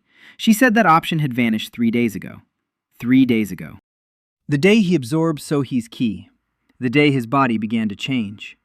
The icy ki settled into his tissues and did something to his heart. Strengthened it. Or patched it up. Or simply provided the resource it had been lacking. The 3 months until cardiac arrest had turned into uncertainty. He'd bought himself some time, not on purpose, a side effect. The best side effect of his life. He sat down next to her by the window, not too close, at a distance, but closer than the first time, 2 meters instead of 3. She noticed. She didn't move away. They sat and watched the sunset, in silence. For the first time, he was with one of his wives and wasn't working. He wasn't treating her. He wasn't explaining anything. He was just sitting there. 10 minutes later, she spoke, quietly. She said that she used to hate her gift, every second of every day, because it showed her only one thing, the end, of anyone nearby, her mother, the servants, the priestesses in the temple. Everyone died before her eyes, over and over again, in different ways. She got used to it. She became numb. She stopped feeling. Because to feel meant to see, and to see meant to suffer. Jihan listened. He didn't interrupt. He didn't comfort her. He just listened. She said he was the first person whose options for death were decreasing rather than increasing. On the 15th day, Nayun ran away. Jihan found out at dawn. Mireille was standing at his door. Her face was pale. Her voice was steady, but her hands were clenched so tightly that her knuckles had turned white. She said that Miss Nayun's room was empty. The window was open. The tracks led into the forest beyond the eastern wall. They weren't human tracks. They were clawed, small. The dragon had left before dawn. It hadn't waited for the reverse transformation. It had left in its beast form. Jihan got dressed, quickly. He went out into the courtyard. The morning was cold. Fog lay low over the grass. The forest beyond the wall stood like a gray wall. Mireille said they should send the servants. He said no. She asked why. He replied that the servants would search for the dragon, hunt it down, corner it, like a beast. She isn't a beast. She's a 19-year-old girl who ran away from home because she couldn't take it anymore. She can't share her husband with 2 others. She can't watch him work with them every day. She couldn't be third in line. He would go alone, by himself, unarmed. Meyer looked at him. She said there were wolves in the forest, and that he was a cripple with no fighting skills, and that if anything happened to him, she'd have to explain it to the court. He said he'd taken note, and he left. The forest began beyond a low wall. Old trees, thick underbrush, moss on the rocks, a barely visible path, claw marks in the soft earth, small, deep. She had been running. He followed the tracks, slowly. A cripple's body is a hindrance in the forest. Roots snagged at his feet, branches lashed his face. His left arm struggled to keep his balance on the uphill stretches. He walked for an hour, 2. The tracks led up the slope toward a rocky outcrop. Here, the forest thinned. Rocks, moss, a stream. He found her by the stream. A small white dragon sat on a flat rock by the water. Her wings were pressed against her body. Her tail was wrapped around her paws. She was staring at the water. She didn't move. Dawn had passed. She was supposed to have returned to human form, but she hadn't. He stopped. He looked at the sun. It was already high in the sky. It was about 9 in the morning. She was supposed to transform at dawn, 3 hours ago, but she was still sitting there in her dragon form. Something was wrong. He stepped closer. She turned her head. Her golden eyes looked at him, and he saw something in them he hadn't seen before. Pain. Not physical pain, not the kind he knew how to heal with his hands. Another kind, deeper. She tried to stand up. Her hind legs buckled. She fell onto her side. A quiet, whimpering sound. Not a roar, a cry. The dragon was crying. He sat down beside her, on a rock, a meter away from her. He didn't touch her. He watched. He thought. The transformation hadn't happened at dawn. The body was stuck in its beast form. Stress, an emotional breakdown. A body that reshapes itself every night does so automatically, like breathing, like a heartbeat. But when the mind is in chaos, the body loses its rhythm too. Panic attacks stop your breathing. Stress disrupts your heart rhythm. The emotional breakdown blocked the reverse transformation. He began to speak, quietly, calmly, in the same voice, in the same tone. He said he was here, that he wouldn't go anywhere, that she could lie there as long as she needed to. that he would wait. She looked at him. Her golden eyes didn't blink. He spoke. Not about her, not about the curse, not about jealousy. He was talking about soul. For the first time. About his clinic. About how the disinfectant smells in the mornings. About how the wheel of a stretcher squeaks in the long hallway. About a patient who couldn't move her fingers for 3 months after a stroke, and then moved them and cried with happiness. About how he ate ramen from a vending machine at 3 in the morning after his shift. About how he had no family, no wife, no children, not even a cat. Just work. Just other people's bodies that needed fixing. He spoke for 20 minutes, 30. The dragon listened. Its breathing evened out. Its muscles relaxed. His tail unfurled. His wings opened slightly. His body responded to the voice, to the calm, to the presence of a human who wasn't running away or hunting. 40 minutes later, she began to change. Slowly, not like usual, more gently. Her scales paled. They receded beneath her skin. Her wings folded. They shrank. They vanished. The body grew. Its proportions changed. The snout elongated into a face. The golden eyes darkened. It was quiet, almost silent. Not like a typical transformation with the crunching of bones and the tearing of skin. Smoothly, as if the body had finally remembered how to do it without pain. 3 minutes later, a 19-year-old girl was sitting on a rock, naked, petite, her red hair wet with dew, freckles on her shoulders. She wrapped her arms around her knees and looked at him. He took off his outer garment. Without looking at her, he held it out to her. She took it. She got dressed. Then she said he was an idiot, that he'd come into the woods alone without a weapon, that a wolf could have eaten him, that she hadn't asked him to come. He said she hadn't asked. He'd come because he'd come. She said she hated him. He said he'd taken note. She laughed, briefly, hoarsely. Then she cried, quietly, silently. Tears streamed down her cheeks, and she didn't wipe them away. He sat nearby, about a meter away. He didn't touch her. He waited. 5 minutes later, she wiped her face with the sleeve of his shirt. She looked at him. She said that the transformation hadn't hurt today, for the first time in 5 years. He nodded. He said that the body hears the voice, that the muscles relax when it's safe nearby. That the transformation hurts not because it's inevitably painful, but because the body is under stress, tense, afraid. If you take away the fear, the body adapts differently, more gently. She looked at him, for a long time. Then she said she wanted to go home. Not to the palace, to Soval. He stood up. He held out his hand. She looked at it, at the deformed fingers of his left hand. She took his right hand. He helped her to her feet. They walked back through the forest, slowly. She was limping. Her body was weak after the delayed transformation. He walked beside her. He didn't hold her. He didn't support her.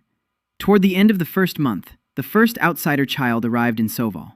At night, in secret, a peasant woman from the village beyond the hill carried him on her back, wrapped in rags. The boy was 5 years old. His name was Yun Doha. His meridians were distorted. Meyer woke Jihan. She said there was a woman with a child at the gate. She was asking for a doctor. She said she'd heard in the village that there was a man at the cursed estate who could set bones with his bare hands. The rumor had spread. A peasant whose fracture he'd set told others. That man told another. Another told a third. 3 weeks later, the whole district knew. Jihan went out to the gate. The peasant woman was kneeling there, holding the boy in her arms. She was crying, quietly, without tears. That's how people cry when they ran out of tears long ago. She said the village wanted to banish the boy. His meridians were distorted. He attracts misfortune. That's what the elders say. That's what everyone says. The harvest was ruined. The well had dried up. The cow had died. It was the boy's fault, because something inside him was broken. Jihan looked at the child. The boy was awake. His large, dark eyes looked up at him from beneath the rags. Not frightened, tired. The eyes of a child who was used to being turned away from. Jihan picked him up. The boy weighed as little as a feather. Bones under his skin. Ribs like a washboard. He hadn't been fed properly. He took him into the house. The peasant woman followed behind, staggering. He sat the boy down on the floor in the main hall. He lit the lamps. He sat down in front of him. He placed his palms a palm's width away from the boy's body. And he sensed it. The boy's energy channels weren't destroyed like his own. They were distorted. Twisted, like water pipes that had been turned half a turn during installation. The energy flowed, but not properly, not through the right panels, not in the right direction, not at the right speed. The child's body was compensating, just as the body always compensates, but the compensation was causing side effects, unexplained fever, unexplained chills, insomnia, stomach aches. The boy wasn't attracting this fortune. The boy was sick. And no one had ever told him that he was simply sick. Everyone said he was cursed. Jihan began to work, not on the meridians, on the body, on the muscles surrounding the distorted meridians. He couldn't straighten the meridians, not now, maybe never. But he could relieve the tension in the tissues that the meridians bypassed. He could relax the muscles. He could improve blood flow. He could take away the pain. He worked with his fingers, gently, precise, just as he'd worked with infants in Seoul. Colic, muscle hypertonicity, torticollis. The same movements, the same gentleness. At first, the boy tensed up. Then he relaxed. Then he began to breathe more evenly. Then his eyes closed. He fell asleep. On the floor, under the hands of a stranger. For the first time in a long time. Jihan worked for an hour and a half. He spoke, not to the boy, he was asleep, but to the mother. He explained what he was doing. He pointed out the pressure points. He told her what to do at home, every day. A clockwise abdominal massage, warm compresses on the lower back, leg stretches before bed. The mother listened. She memorized it all. Her hands were shaking.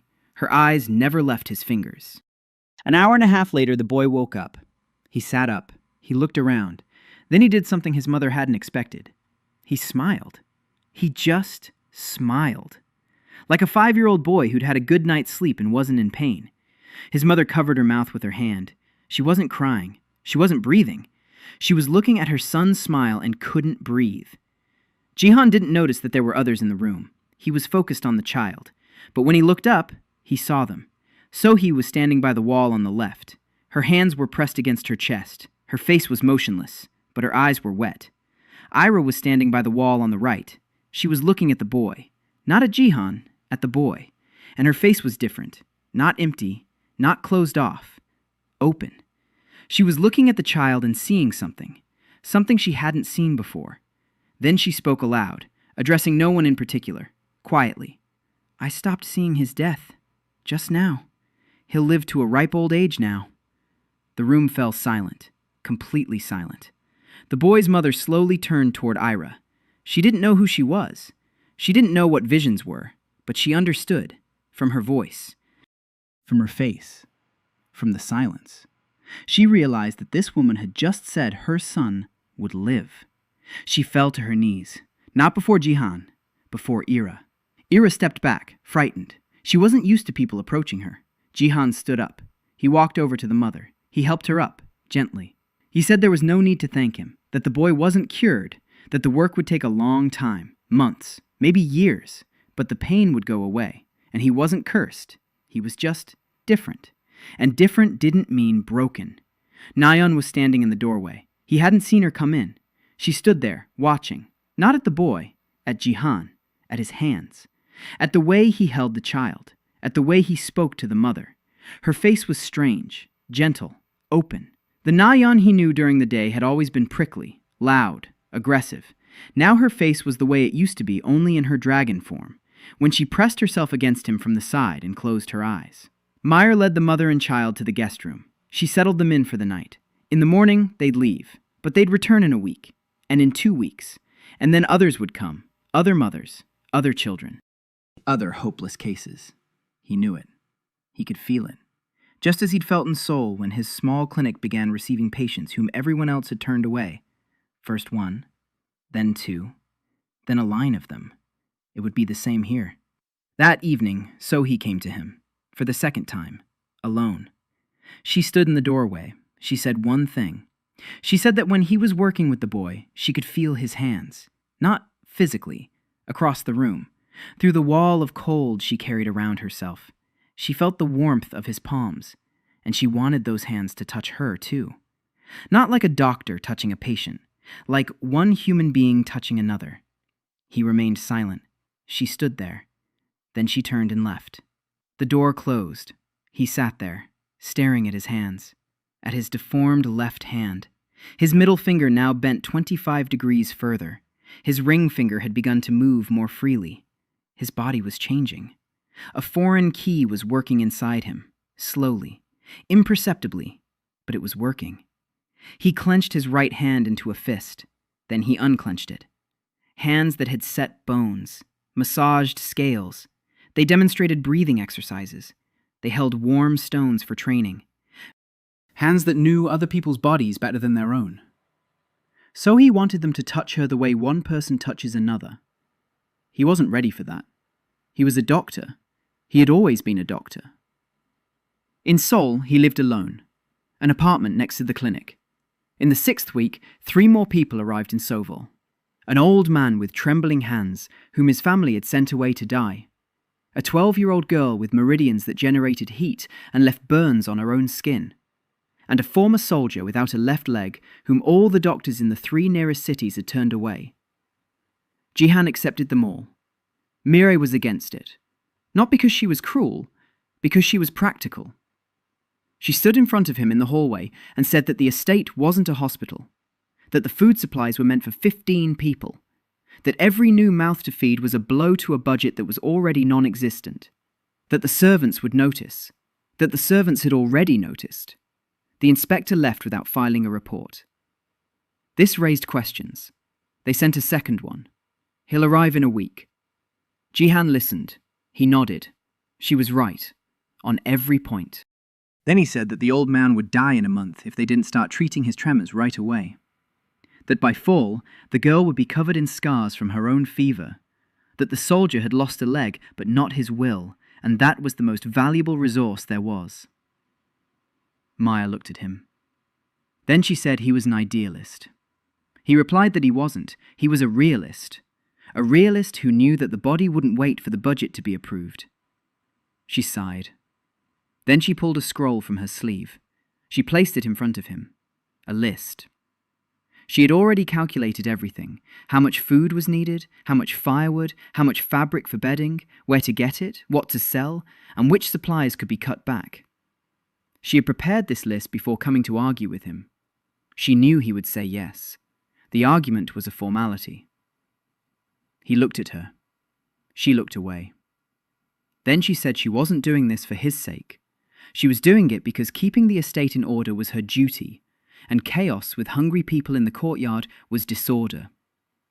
He didn't argue. Sanatorium. He'd used that word for the first time in front of Sohee. She was sitting at the table, morning exercises. Warm stones, 32 seconds, a record. He said he wanted to open a healing center on the estate, for those who'd been abandoned. She looked at him, then at her hands, then at the stone she'd just held for 32 seconds. She asked how she could help. He hadn't expected that. He'd expected questions, objections, fear, not an offer of help. He thought for a moment. Then he said that her power was ideal for pain relief. The cold reduces inflammation. It dulls nerve conduction. If she learned to control the flow, not completely, but partially, to direct the cold precisely, to a specific spot, for a specific amount of time, she would be able to do what, in his world, a bag of ice did. Only more precisely, more effectively, better. She was silent. Then she said that her whole life she'd been told her power was a weapon, or a curse. No one had ever said it was a remedy. He replied that any power is a tool. A hammer can kill. A hammer can build a house. The difference isn't in the hammer. The difference is in the hand that holds it. She practiced all day. Not with stones, with water. He placed a bowl of water in front of her and asked her to cool it. Not to freeze it, to cool it.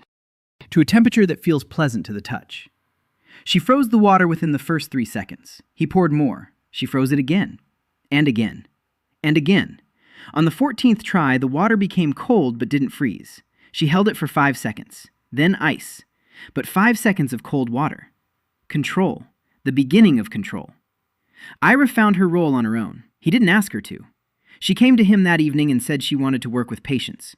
Not with her hands, with her eyes. He asked what she meant. She said she could see death, all the possibilities, all the causes, illnesses, injuries, everything. If she looked at a patient, she would see what he would die from. And if you know what a person will die from, you can understand what's wrong with him, before it manifests, before it's too late. He looked at her. She looked at him. Calmly, confidently. For the first time in all these weeks, there was no fear in her eyes. There was purpose. He said it was a brilliant idea. She said she knew. Dry humor, brief, rare. He laughed. For the first time in her presence. She didn't smile, but the corner of her mouth twitched. The girl with the fever became Sohee's first patient. Fire and ice. Opposites. Sohee placed her palms on the girl's shoulders. The girl flinched. Cold, but not searing. Soft. Cool. Like a compress. The girl's skin temperature dropped by 2 degrees. The burns stopped throbbing. The girl looked at Sohee, at her white hands, at her pale face. She asked if it hurt Sohee too. Sohee froze. Then she answered yes, it did. The girl took her hand. A small, hot palm in a cold, adult hand. Sohee didn't pull away. The girl's heat warmed her fingers. Sohee's cold soothed the girl's burns. 2 cursed souls, 2 remedies for each other. Jihan stood in the doorway and watched. Then he quietly left. He didn't need to be there. They were managing on their own. The soldier without a leg turned out to be more complicated. His name was Park Dae-jun, 35 years old, former infantryman. He'd lost his leg in a border conflict 2 years ago. The stump hadn't healed well. Phantom pains, insomnia, outbursts of anger. He didn't want help. He wanted to be left alone. He'd come to Soval because he had nowhere else to go. Jihan knew people like that. He'd seen hundreds of them. Men who'd lost a part of their body and, along with it, a part of themselves. Who couldn't accept their new selves. Who were angry at the world, at doctors, at themselves. He didn't treat him on the first day, or the second, or the third. He just came by, sat down next to him, remained silent. On the 4th day, Taejung spoke up on his own. He asked what Jihan knew about the war. Jihan replied that he knew nothing, but he knew about the pain that followed it. Taejung looked at his left hand, at his deformed fingers. He asked if he'd been that way since birth. Jihan said yes. Taejung said that then he understood. A little. The second inspector arrived in the 7th week. This one was different. No rat-like eyes, no soft hands. A soldier, former or active duty. Jihan figured it out in 3 seconds. From his posture, from his stride, from the way his gaze swept across the estate's perimeter. Not assessing the condition of the walls, assessing the defenses. His name was Kwon Min-soo, 4th rank, an envoy from the Ministry of Internal Affairs. Formally, an inspection. In reality, intelligence gathering. The first inspector had left without a report. The court was concerned. They sent someone more serious. Mireille met him at the gate. Her composure was impeccable. His bow was perfect. She introduced the estate, showed him around the rooms, showed him the household, the servants, the kitchen, the garden. She didn't show him the infirmary, because, technically, there was no infirmary. There were guest rooms, where people just happened to be staying, who just happened to be receiving care. Kwon Min-soo was no fool. He saw an old man with a trimmer sitting on the porch, stretching his fingers. He saw a girl with bandages on her arms, running around the courtyard. He saw a soldier with one leg missing, doing something strange in front of a mirror. He saw more people than there should have been on an estate meant for 4 exiles. He requested an audience with the young master. Jihan came. He sat down. He bowed, not as low as he had to the chief inspector, but exactly as much as etiquette required. Kwon Min-soo looked at him for a long time, silently, sizing him up. Then he asked why there were so many people at the estate. Jihan replied that people just came. He couldn't turn them away. Kwon Min-soo asked what he did with them. Jihan said he helps them, as best he can. Kwon Min-soo tilted his head. He asked where a cripple from a poor family had acquired the knowledge to set open fractures. Jihan paused. Then he said he had studied, for a long time, far away. Kwon Min-soo asked where. Jihan replied that it was a place that doesn't appear on any maps. Kwon Min-soo didn't smile. He didn't frown. He simply made a note of it. Then he asked to meet with the wives.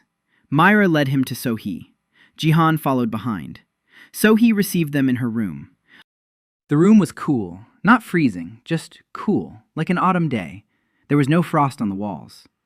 Kwon Min-soo entered. He shivered, but not from the cold. From what he saw, Sohee was standing at the table. In front of her was a bowl of water. She was holding her hands over the water. The water was cold, not frozen, a controlled cold. She lowered her hands when the guests entered. She turned around. She looked at Kwon Min-soo. He looked at her pale, beautiful face, her calm eyes, and her hands, which had just done something none of the ice mages could do, controlling the flow without channels, without spells, through her body. He asked how she was feeling. She replied that she was fine. Thank you. He asked if her husband was pleased. She looked at Jihan. Then she said that if her husband was pleased, he should say so himself. But she was pleased with her husband. Kwon Min-soo looked at Jihan. Jihan was looking at Sohee.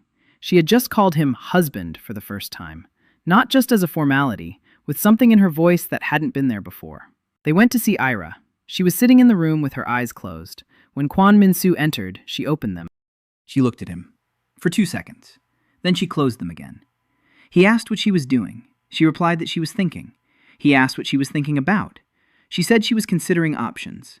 He asked what kind of options. She opened her eyes. She looked straight at him. She said she was considering the possibilities of his death. 4 of them. 1 from liver disease. He drinks too much. Kwon Min-soo turned pale. His hand twitched involuntarily toward his stomach, toward his right upper quadrant, his liver. He knew. He knew he drank too much. But he didn't know it was that obvious, especially not like this. He left her room faster than he'd entered it. He didn't have to go to Nayeon. She found them in the courtyard herself. She approached, arms crossed, a defiant look on her face. She asked the inspector if he liked it there. He replied formally that the inspection was proceeding according to protocol.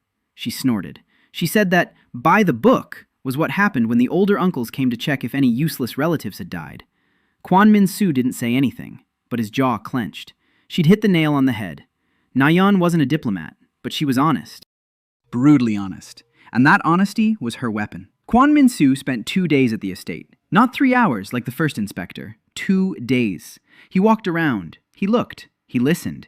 He talked to the servants, to the patients, to the old man, to the soldier, to the girl's mother. On the morning of the 2nd day, Ji-han saw him in the courtyard. Kwon Min-soo stood watching as So-hee placed her hands on the girl's shoulders with fervor. As the cold gently enveloped the reddened skin, as the girl smiled, as So-hee didn't pull her hands away, as Ira stood nearby and quietly told Ji-han that she saw a 5th scenario for the girl's death, and 2 of them had disappeared over the past week. Kwon Min-soo stood there watching it all. His expression was strange. Not stern, not military, human. Then he turned to Ji-han. He walked over, stood beside him. He was silent for a long time. Then he spoke, quietly. He said he would write a report, that the report would state that the Soval estate was in satisfactory condition, that the wives were healthy, that the young master was fulfilling his duties, that nothing unusual had been discovered. Ji-han looked at him. He asked why. Kwon Min-soo paused. Then he said he had a daughter, 8 years old. 3 months ago they discovered a malformation in her ducts. Mild, but enough for the family to start talking about what needed to be done. And by done, they didn't mean treated. Ji-han looked at him. A military officer, a 4th-rank official, a man sent to find a reason to destroy Soval. And at home, he had a daughter with malformed channels. He told Kwon Min-soo to bring his daughter. Kwon Min-soo looked at him. In his eyes was what Ji-han had seen in the eyes of the 5-year-old boy's mother, and in the eyes of the soldier standing before the mirror, and in Na-yeon's eyes when she first let him touch her scales. Hope, fragile, desperate, ready to shatter. Kwon Min-soo nodded. Then he turned and walked away. His report to the court would be impeccably boring. Mireille stood by the wall. She'd heard everything. That evening, she went to see Ji-han. She told him she was going to stop writing reports. Not because he'd asked her to, because she had nothing to report. Nothing reprehensible was happening at Soval. Only treatment, only help, only work. He said she could keep writing. But she should write the truth as she sees it, not the truth the court wants to see. She looked at him for a long time. Then she said she had a brother, a younger one, 12 years old, with severely distorted channels. She'd been hiding him from her family for 4 years now. Her family wants to get rid of him, for the sake of the family's honor. She sent him to distant relatives in the south. He lives there, under a false name, alone, without her.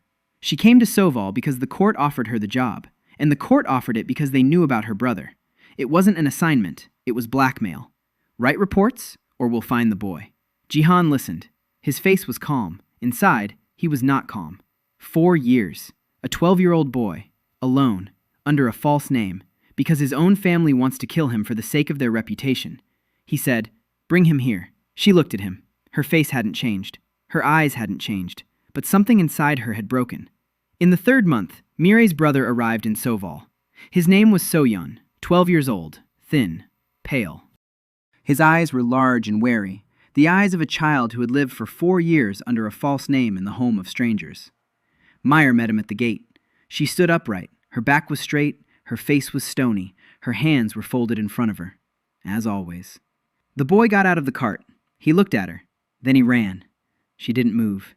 He crashed into her. He wrapped his arms around her. He buried his face in the fabric of her clothes. She stood there, a second, 2, 3. Then her hands rose, slowly. They rested on his head, on the back of his neck, on his shoulders. She hugged him, silently, without tears, without a sound. She just hugged him and stood there. Jihan watched from the window. He didn't come out. There was no need. Some moments don't require witnesses. He took care of the boy the next day. Yan's meridians were more severely distorted than those of 5-year-old Doha. Not just twisted, partially blocked. Qi was accumulating at 3 points: the chest, the abdomen, and the head. It was pressing down from the inside. The boy complained of headaches and nausea. He also complained that he sometimes saw colored spots before his eyes. It was the Qi pressing on his optic nerves. Jihan began to work, carefully, precisely. Not on the channels, on the tissue surrounding the blockages. He softened them, relaxed them, created space so that the Qi could at least partially bypass the blockage, like with a blood clot. Not to dissolve the clot, to create collateral circulation, bypass routes. The body knows how to do this. It just needs a little guidance. He worked with Yoon every day, in the mornings. So he helped. Her coldness reduced the inflammation around the blocked channels. The boy sat quietly. He looked at Sohee, at her white hands, at the gentle cold emanating from her palms. Then he asked, "Are you a princess?" Sohee froze. Then she answered, "Yes." The boy asked, "Why are you so cold?" Sohee said, "Because I was born this way." The boy thought for a moment. Then he said, "That's beautiful." The cold, like winter. He loves winter. Sohee didn't say anything, but her hands on his shoulders grew gentler, and the cold grew gentler, and Jihan saw her bite her lip, to keep from crying at the words of a 12-year-old boy who said her curse was beautiful. Meyer changed, not right away, gradually, like all changes in Soval. She stopped standing by the wall. She began to sit at the table, next to her brother, next to Jihan, next to her 3 wives. She began to eat with everyone else. She began to talk about more than just business. One evening, she laughed at something Na Young had said. Everyone turned around. Everyone was watching, because no one had ever heard So Meyer laugh. Ever. She fell silent. She blushed. She left. But the laughter was there. Alive. Real. And Jihan thought that sound was worth all 3 months in this world. By the middle of the 3rd month, 32 people were living in Soval. 4 masters, 12 servants, 16 patients. Children, old people, a soldier, a woman with burns from her own heat, a boy with epileptic seizures caused by unstable channels, a 17-year-old girl who heard voices. It wasn't madness. Her channels were tuned to a frequency that others couldn't perceive. She heard the key flows of those around her as sound. Jihan couldn't cure her, but he could teach her to filter, to tune out the excess, to focus on a single stream, like tuning a radio. She became his second set of ears. Where his hands couldn't reach, she could hear. In the 15th week, Park Eun-ji arrived, the daughter of a local herbalist, 17 years old, slender, quick, with a braid down to her waist and eyes that sparkled like a magpie's. She didn't come as a patient. She came to learn. Her father was a herbalist in the village over the hill, a good herbalist, but he was a man, and Eun-ji was a woman, and a woman couldn't be a healer, so they said. That's how it had always been. She stood at the gate, holding a bundle of dried herbs in her hands, like a letter of recommendation. She said she knew 320 plants by heart, that she knew how to make infusions and poultices, that she could tell a poisonous root from an edible one by its smell, that she wanted to learn. Jihan looked at her, then at the herbs in her hands. He asked what they were. She said they were wormwood, mountain wormwood, from the 3rd harvest, used to reduce inflammation. He asked if she knew of anything to heal the skin. She pulled another bundle out of her bag, named 3 plants, and explained how to prepare an ointment, quickly, precisely, without hesitation. He said, "Welcome, colleague." She paused. She looked at him. No one had ever called her a colleague. She was the herbalist's daughter, an assistant, a girl who carried baskets, not a colleague. Her eyes sparkled. She bowed, deeply. Then she straightened up and said she wouldn't let him down. He said he knew. She became his right-hand woman, literally. His left hand was working better and better. His middle finger bent almost completely, So did his ring finger. The key he had absorbed continued to work inside him, slowly, but his right hand was still the main one, and Yinjie became the second. She prepared the concoctions. She applied bandages. The Midsummer Festival fell at the end of the 5th month. Mirai organized it, not because she wanted to celebrate, but because the people at the estate were exhausted. 3 months of nonstop work, treatment, care, sleepless nights.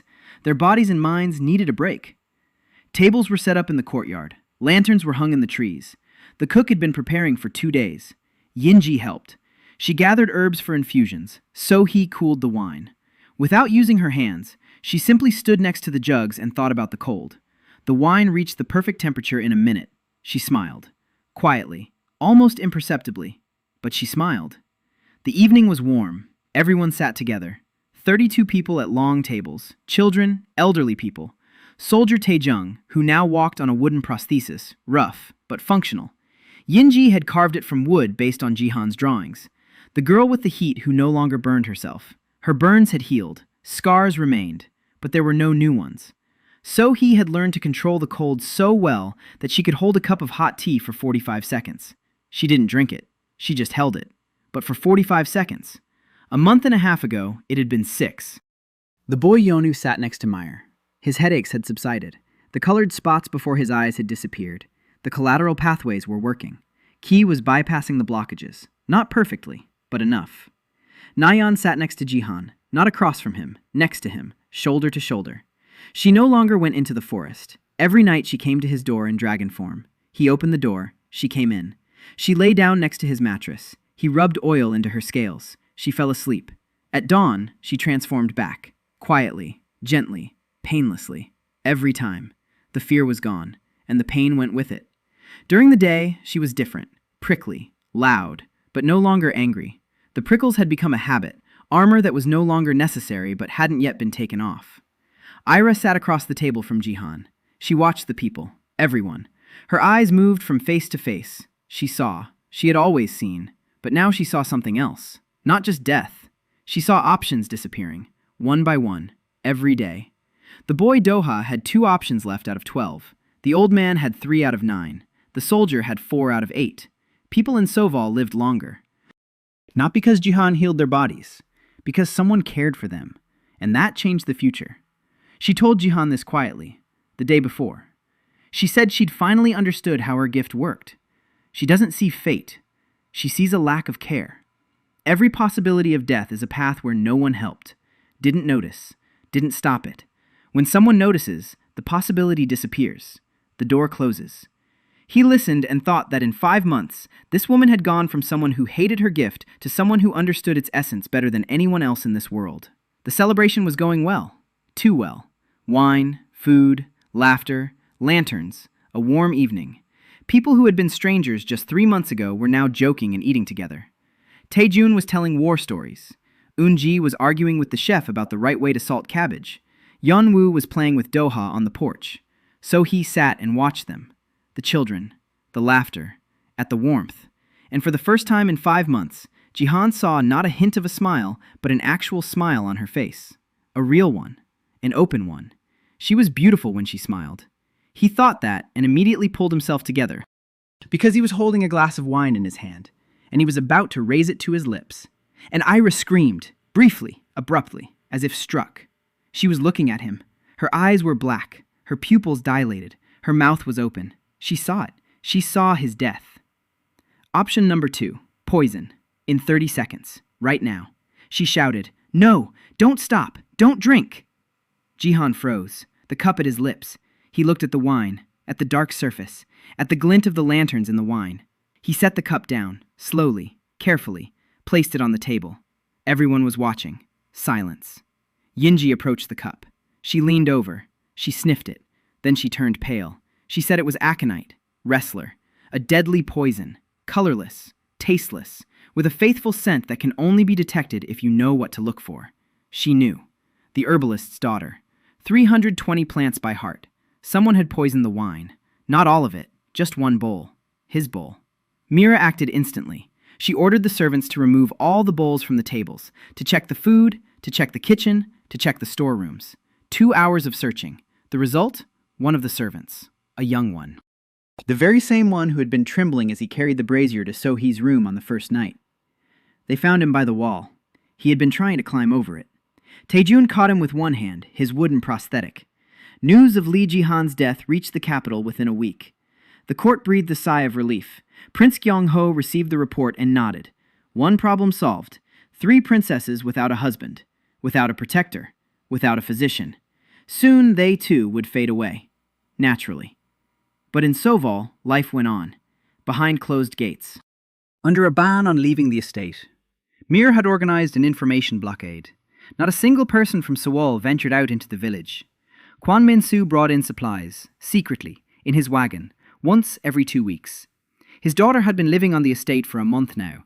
Her meridians were being realigned, slowly, under Jihan's hands, under So-hee's cold gaze, under the watchful eye of Ira, who told him every week how many ways the girl could still die. The number was dwindling.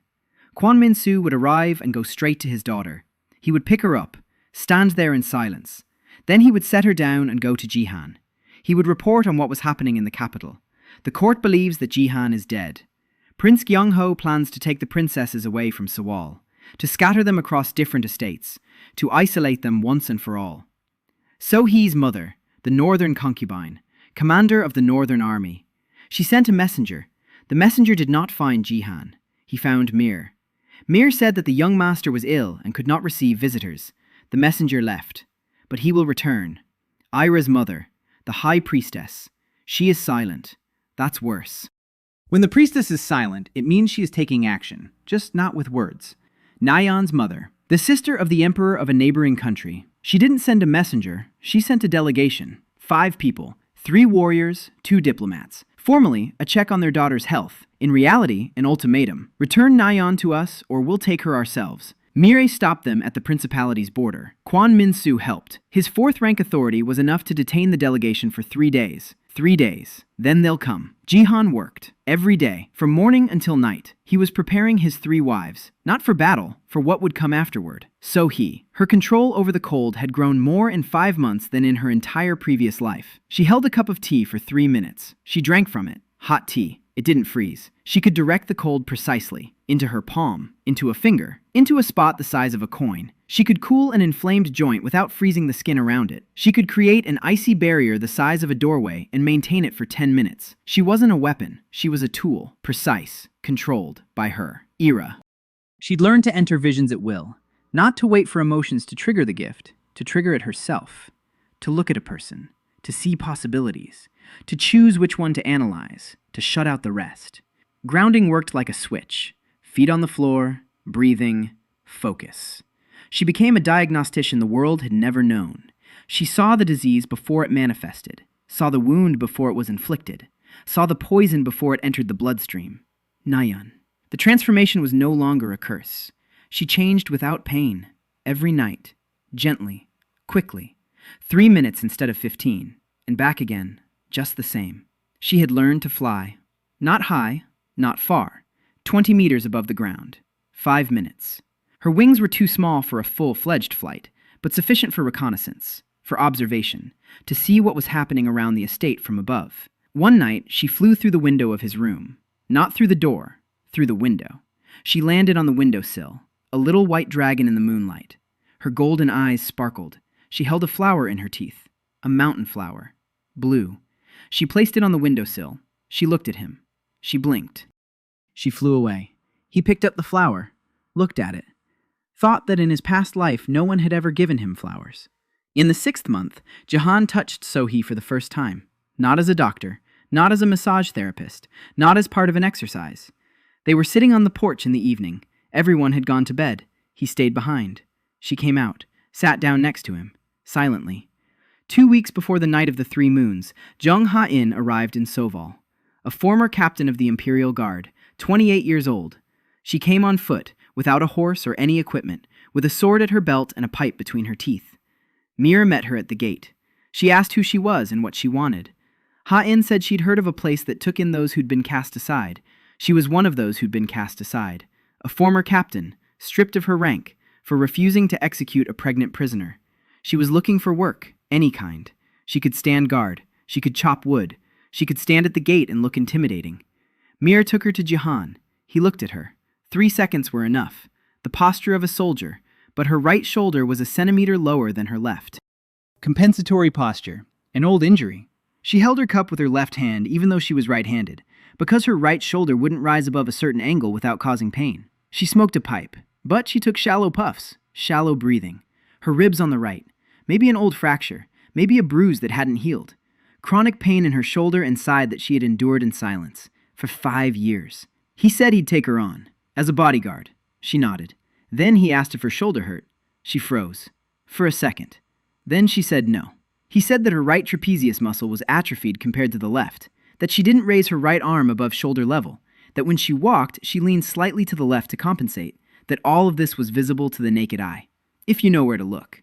She looked at him. Then she said he was a strange man. He agreed. The next day, he began working on her shoulder. She hadn't asked him to. He hadn't asked for permission. He simply walked over in the morning and said, "Sit down."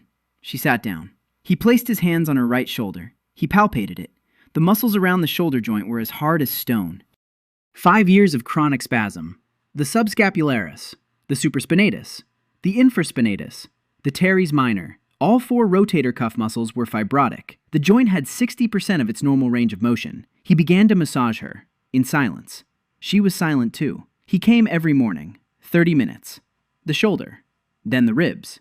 2 ribs on the right, the 5th and 6th. They had fused incorrectly. They were pressing on the intercostal nerves. That was the source of the pain when she breathed. He couldn't correct the fusion, but he could relax the surrounding muscles, relieve the pressure on the nerves, create some space. A week later, she raised her right arm 10 degrees higher. 2 weeks later, 20 degrees. 3 weeks later, she took the sword in her right hand and executed a series of strikes. For the first time in 5 years, her expression at that moment was such that he looked away, because it was too personal to watch. A month later, she slept through the night without a nightmare. For the first time in 5 years. He found out about it from Mireille. Mireille said that Ha-In had gone out that morning and stood in the courtyard for about 20 minutes.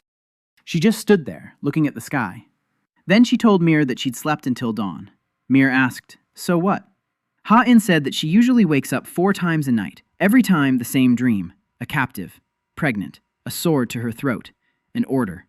Every night, 4 times. 5 years. And that night, none. Mir didn't ask why. Mir knew why. Hayon realized she'd fallen in love in the 3rd week. Jihan didn't realize it. Or maybe he did, but didn't show it. She was angry at herself for that, silently. She smoked her pipe on the porch and seethed. Then she'd stop being angry. Then she'd start again. Na-Yeon was the first to notice. She approached Ha-In that evening, sat down next to her, spoke plainly. "You've fallen in love with him." Ha-In took a long drag on her pipe. She exhaled the smoke. She said that Na-Yeon was a little brat. Na-Yeon agreed. Then she said she was too. And so he too. And Ira too. And that Mireille was too, even though she wouldn't admit it. And that Eunji was too, even though she was 17 and thought it was just admiration for her teacher. Ha-In listened. She smoked. Then she said it was a mess. Na-Yeon agreed. Ha-In asked what to do about it. Na-Yeon shrugged. She said nothing. He doesn't choose. He heals. To him, it's all the same. Caring is love. He just doesn't know any other way. Ha-In took a drag. She looked at Na-Yeon. Then she said that for such a cheeky little thing, she was too smart. Na-Yeon said it was because she spent half her time in dragon form. Dragons are smarter than humans. Ha-Yeon laughed. For the first time in front of someone else. Na-Yeon smiled. 2 weeks until the night of the 3 moons. Jihan gathered everyone. His 3 wives, Maya, Ha-Yeon, Inji. 7 of them at the table. He told them. Everything he knew. Everything he sensed through the empty channels. A being beyond the world. The guardian of purity. A pact made 3 generations ago. 3 princesses as vessels. 3 parts of a single power. Cold. Death. A beastly form. The guardian's 3 aspects. The ritual of union on the night of the 3 moons. The temple on Mount Paekta. He spoke for 20 minutes. Everyone listened in silence. Then Sohee asked how he knew. He said he could sense it. Every time he absorbed them, a fragment of knowledge came along with it. Fragments of the Keeper's memory. Embedded in the power he gave to the princesses. Ira asked what would happen if the Keeper were to incarnate.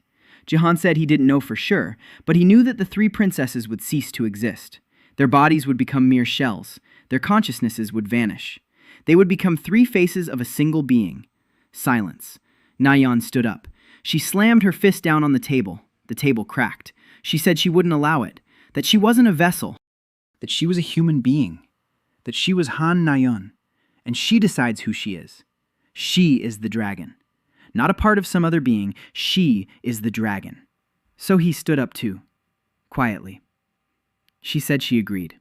Ida didn't stand up. She sat there, staring at the table. Then she looked up. She looked at Jihan. She said she saw one possible scenario for his death. Just one. On Mount Pekte, on the night of the 3 moons. But alongside that scenario, she saw something she'd never seen before. Emptiness. Not death. Emptiness. A place where there is neither life nor death. A place from which one can return. Or not return. Jihan nodded. He said he had a plan. Hayin asked what it was. He replied that he was going to do the only thing he knew how to do. Take it all upon himself. Absorb the keeper. Entirely. All 3 parts. Hayin said that was suicide. He said maybe. But his body, without channels, was the only body in the world that could withstand it. Because there was nothing to tear apart. Because empty tubes were the perfect sponge. He wasn't a hero. He was a tool. The only tool suitable for this job. Mide stood up. She stepped away from the table. She walked over to him. She stood in front of him. She looked down at him. Then she said that if he died on that mountain, she would personally climb up and drag him out. By the collar. Like a cat. He looked at her. She wasn't joking. Eunji sat quietly. Then she raised her hand, like in class. She said she had a concoction, a herbal concoction, to strengthen the tissues. If he drank it before the ritual, his body would be stronger. It would endure more. Not by much, but more. He said, "Thank you, colleague." She nodded. Her eyes were shining. But she wasn't crying. She was working. 2 weeks of preparation. Yinj brewed the concoction. Hain trained. Every day. Sword in her right hand. Her shoulder was functioning at 80%. Enough. So he built an ice barrier. Again and again. Bigger, stronger, longer. Ira practiced entering visions. They learned to read the battlefield. Where the strike would come. From where. When. Nayeon flew. Every night. Higher. Further. Longer. Maya organized. Supplies. Routes. Communications. Taejung volunteered to go with them, with his wooden leg. Jihan said no. Someone had to stay in Sovol, to protect those who couldn't protect themselves. Taejung nodded, saluted. Like a soldier. For the first time in 2 years, the night before they left, Jihan sat on the porch, alone. The night was warm, the stars were bright. The moons hadn't come together yet. In 3 days, they'd be on the mountain. In 3 days, he'd find out if a body without channels could withstand a god. The door creaked. 3 women stepped out onto the porch, all at once. Sohee on the left, Ira on the right, Nayeon in the center. Nayeon in her dragon form. Small, white, warm. She climbed onto his lap, curled up, closed her eyes. Sohee sat down next to him, placed her hand on his shoulder. Cold, soft. Ira sat down on the other side, without touching him, but close by, near, closer than ever. The 4 of them on the porch, under the stars, on the night before what might be the end. Jihan sat there and thought that in Seoul, no one ever rested their head on his lap. That in Seoul, he returned to an empty apartment. That in Seoul, his patients needed him, but no one needed him personally. And here, a little white dragon purrs on his lap, and the ice princess holds his shoulder and doesn't freeze him. And the one who sees death sits beside him and, for the first time, sees nothing to fear. He wasn't ready to die.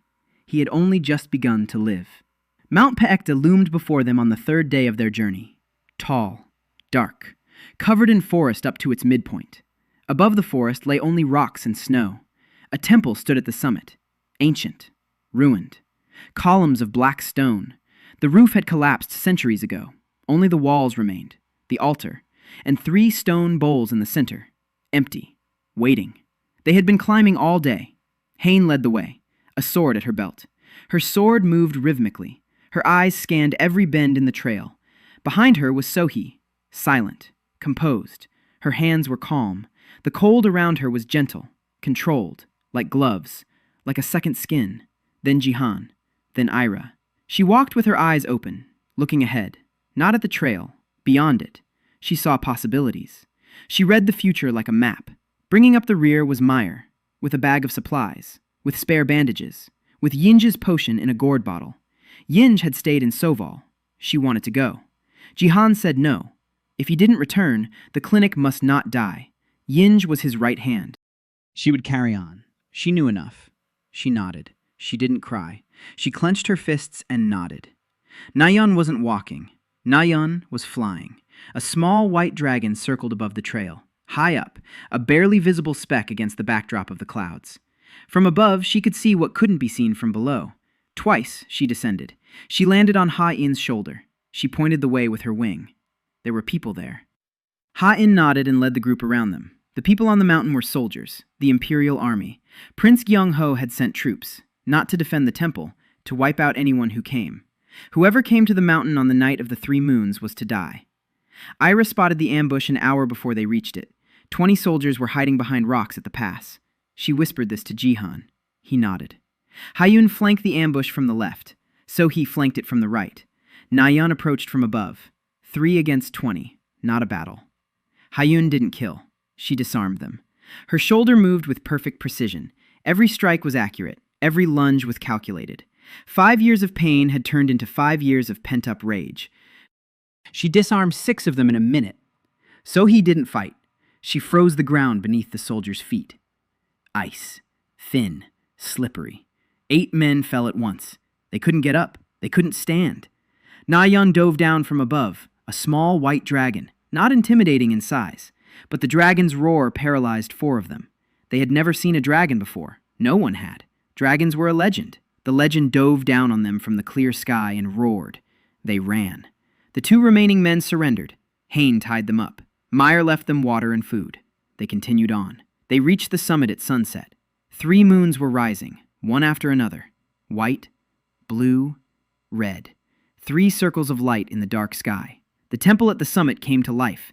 The stone bowls glowed, with a faint blue light, pulsating, like a heartbeat.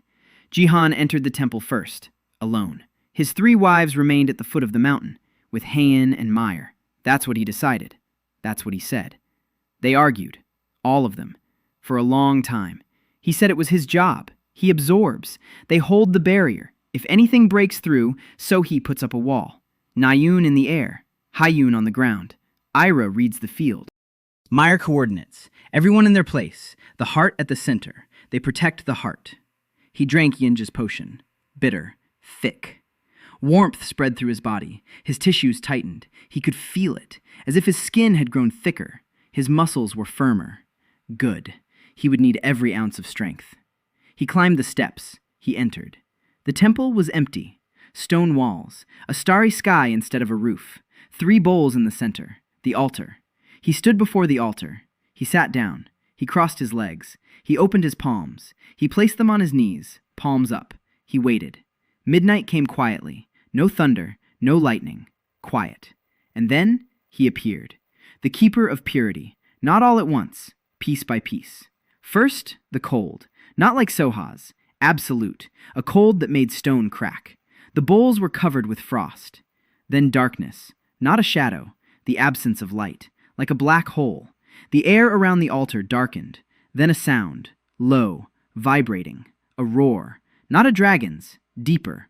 Older. The sound of a creature older than this world. The 3 aspects coalesced into a single form.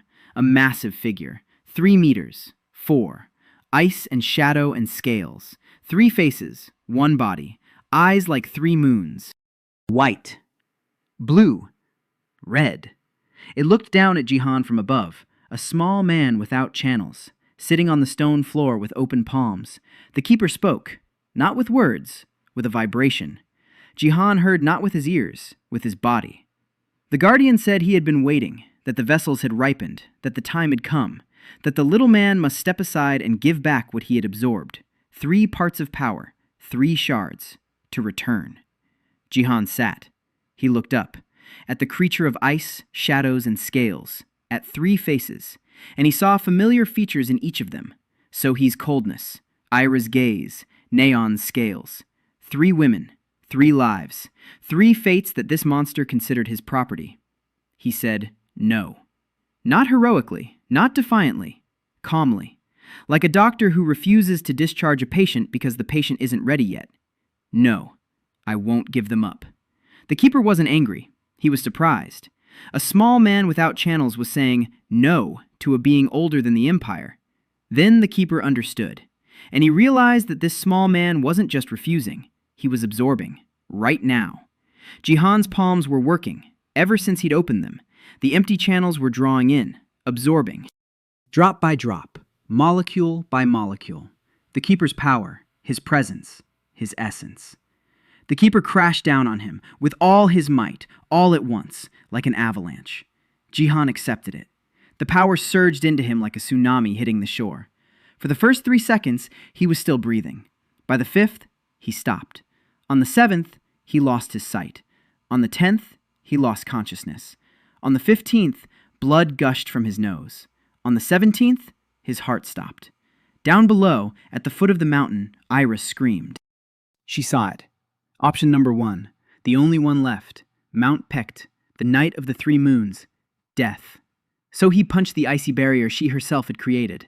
Nayeon soared upward, toward the summit. Ha-In ran up the steps. Mireille stood and counted. Seconds.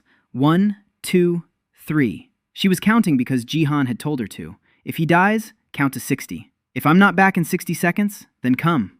She counted. 4, 5, 6. At the top, Jihan's body lay on the stone floor. It wasn't breathing. It wasn't moving. The Guardian was inside, taken apart, absorbed, devoured, but not processed. Too much, too fast. The body couldn't keep up. The tissues were overheating. Blood vessels were bursting. The brain was shutting down. Mireille counted. 20, 21. The body at the summit. No channels, no breath, no heartbeat. A body like a sponge that had absorbed the ocean and couldn't handle it. 30 seconds. 31. The body wasn't empty. It was overflowing. And within that overflow, something no one expected was happening. The keeper's power was disintegrating. Not because the body was processing it, because a body without channels lacked the structure to hold it together. Like water seeping through sand, shattering into droplets, it loses the shape of a stream. The keeper's power was shattering inside Jihan, shattering into fragments. Each fragment settled into the tissue, dissolved, became part of the body. Not foreign, its own. 40 seconds. 45. The body on the floor twitched, once, as if from an electric shock. The heart. It didn't start beating. It reorganized itself. The keeper's key reached the heart muscle and settled there. It strengthened it. It compacted it. It set it in motion. A beat. 1. Weak. 2. Stronger. 3. Steady. Meyer counted. 50. 51. Jihan opened his eyes. 17 seconds after clinical death. 52 seconds into Meyer's count. There was no ceiling. A starry sky. 3 moons. White, blue, red. He saw them clearly. Brightly. Every crater. Every shadow. He blinked. Sat up. His head was spinning. Blood on his face. On his hands. On his clothes. His body ached as if it had been put through a meat grinder. But he was sitting. He was breathing. He was alive. The Guardian was no more. Not on the outside. Not on the inside. It had been taken apart. Dissolved.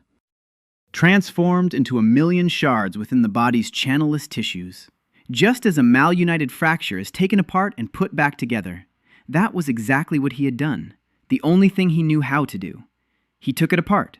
Layer by layer. Piece by piece. Molecule by molecule. And put it back together. Not into a god. Into himself.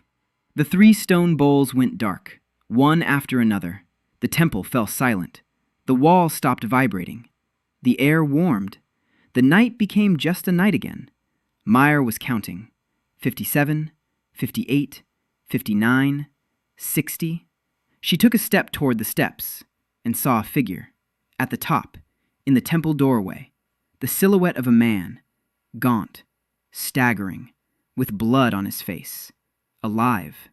Jihan was descending the steps, slowly, Every step was a struggle. His legs wouldn't obey him. His hands were shaking. His temples were gray. Not from age, from the strain.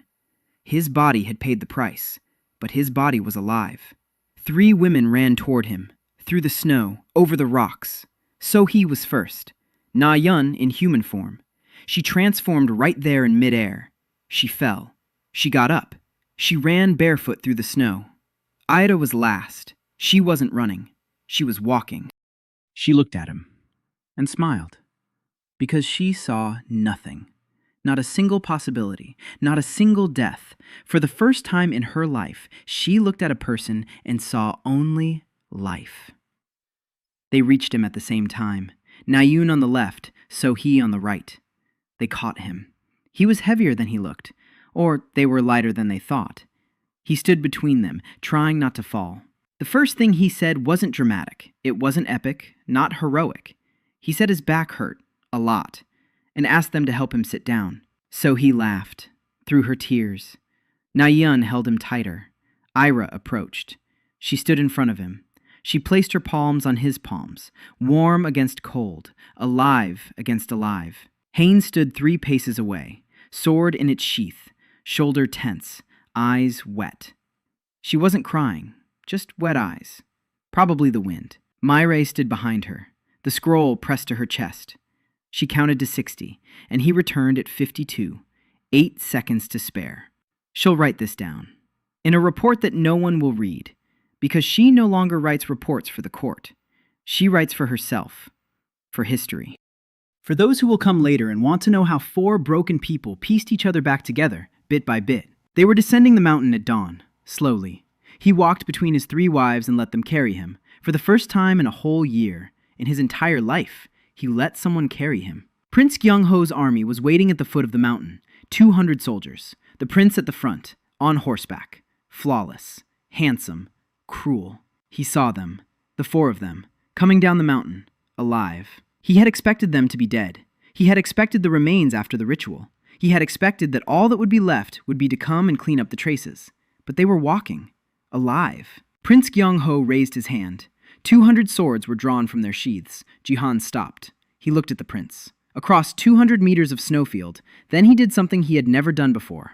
He stepped forward, alone. He left his 3 wives behind. Ha-in started to follow him. He shook his head. He walked through the snow, staggering, with gray temples, with blood on his face, with a body that had been dead just 2 hours ago. He stopped in front of the prince's horse. He looked up. The prince was looking down. Their eyes met. Jihan spoke softly, so that only Gyung-ho could hear. "You're sick.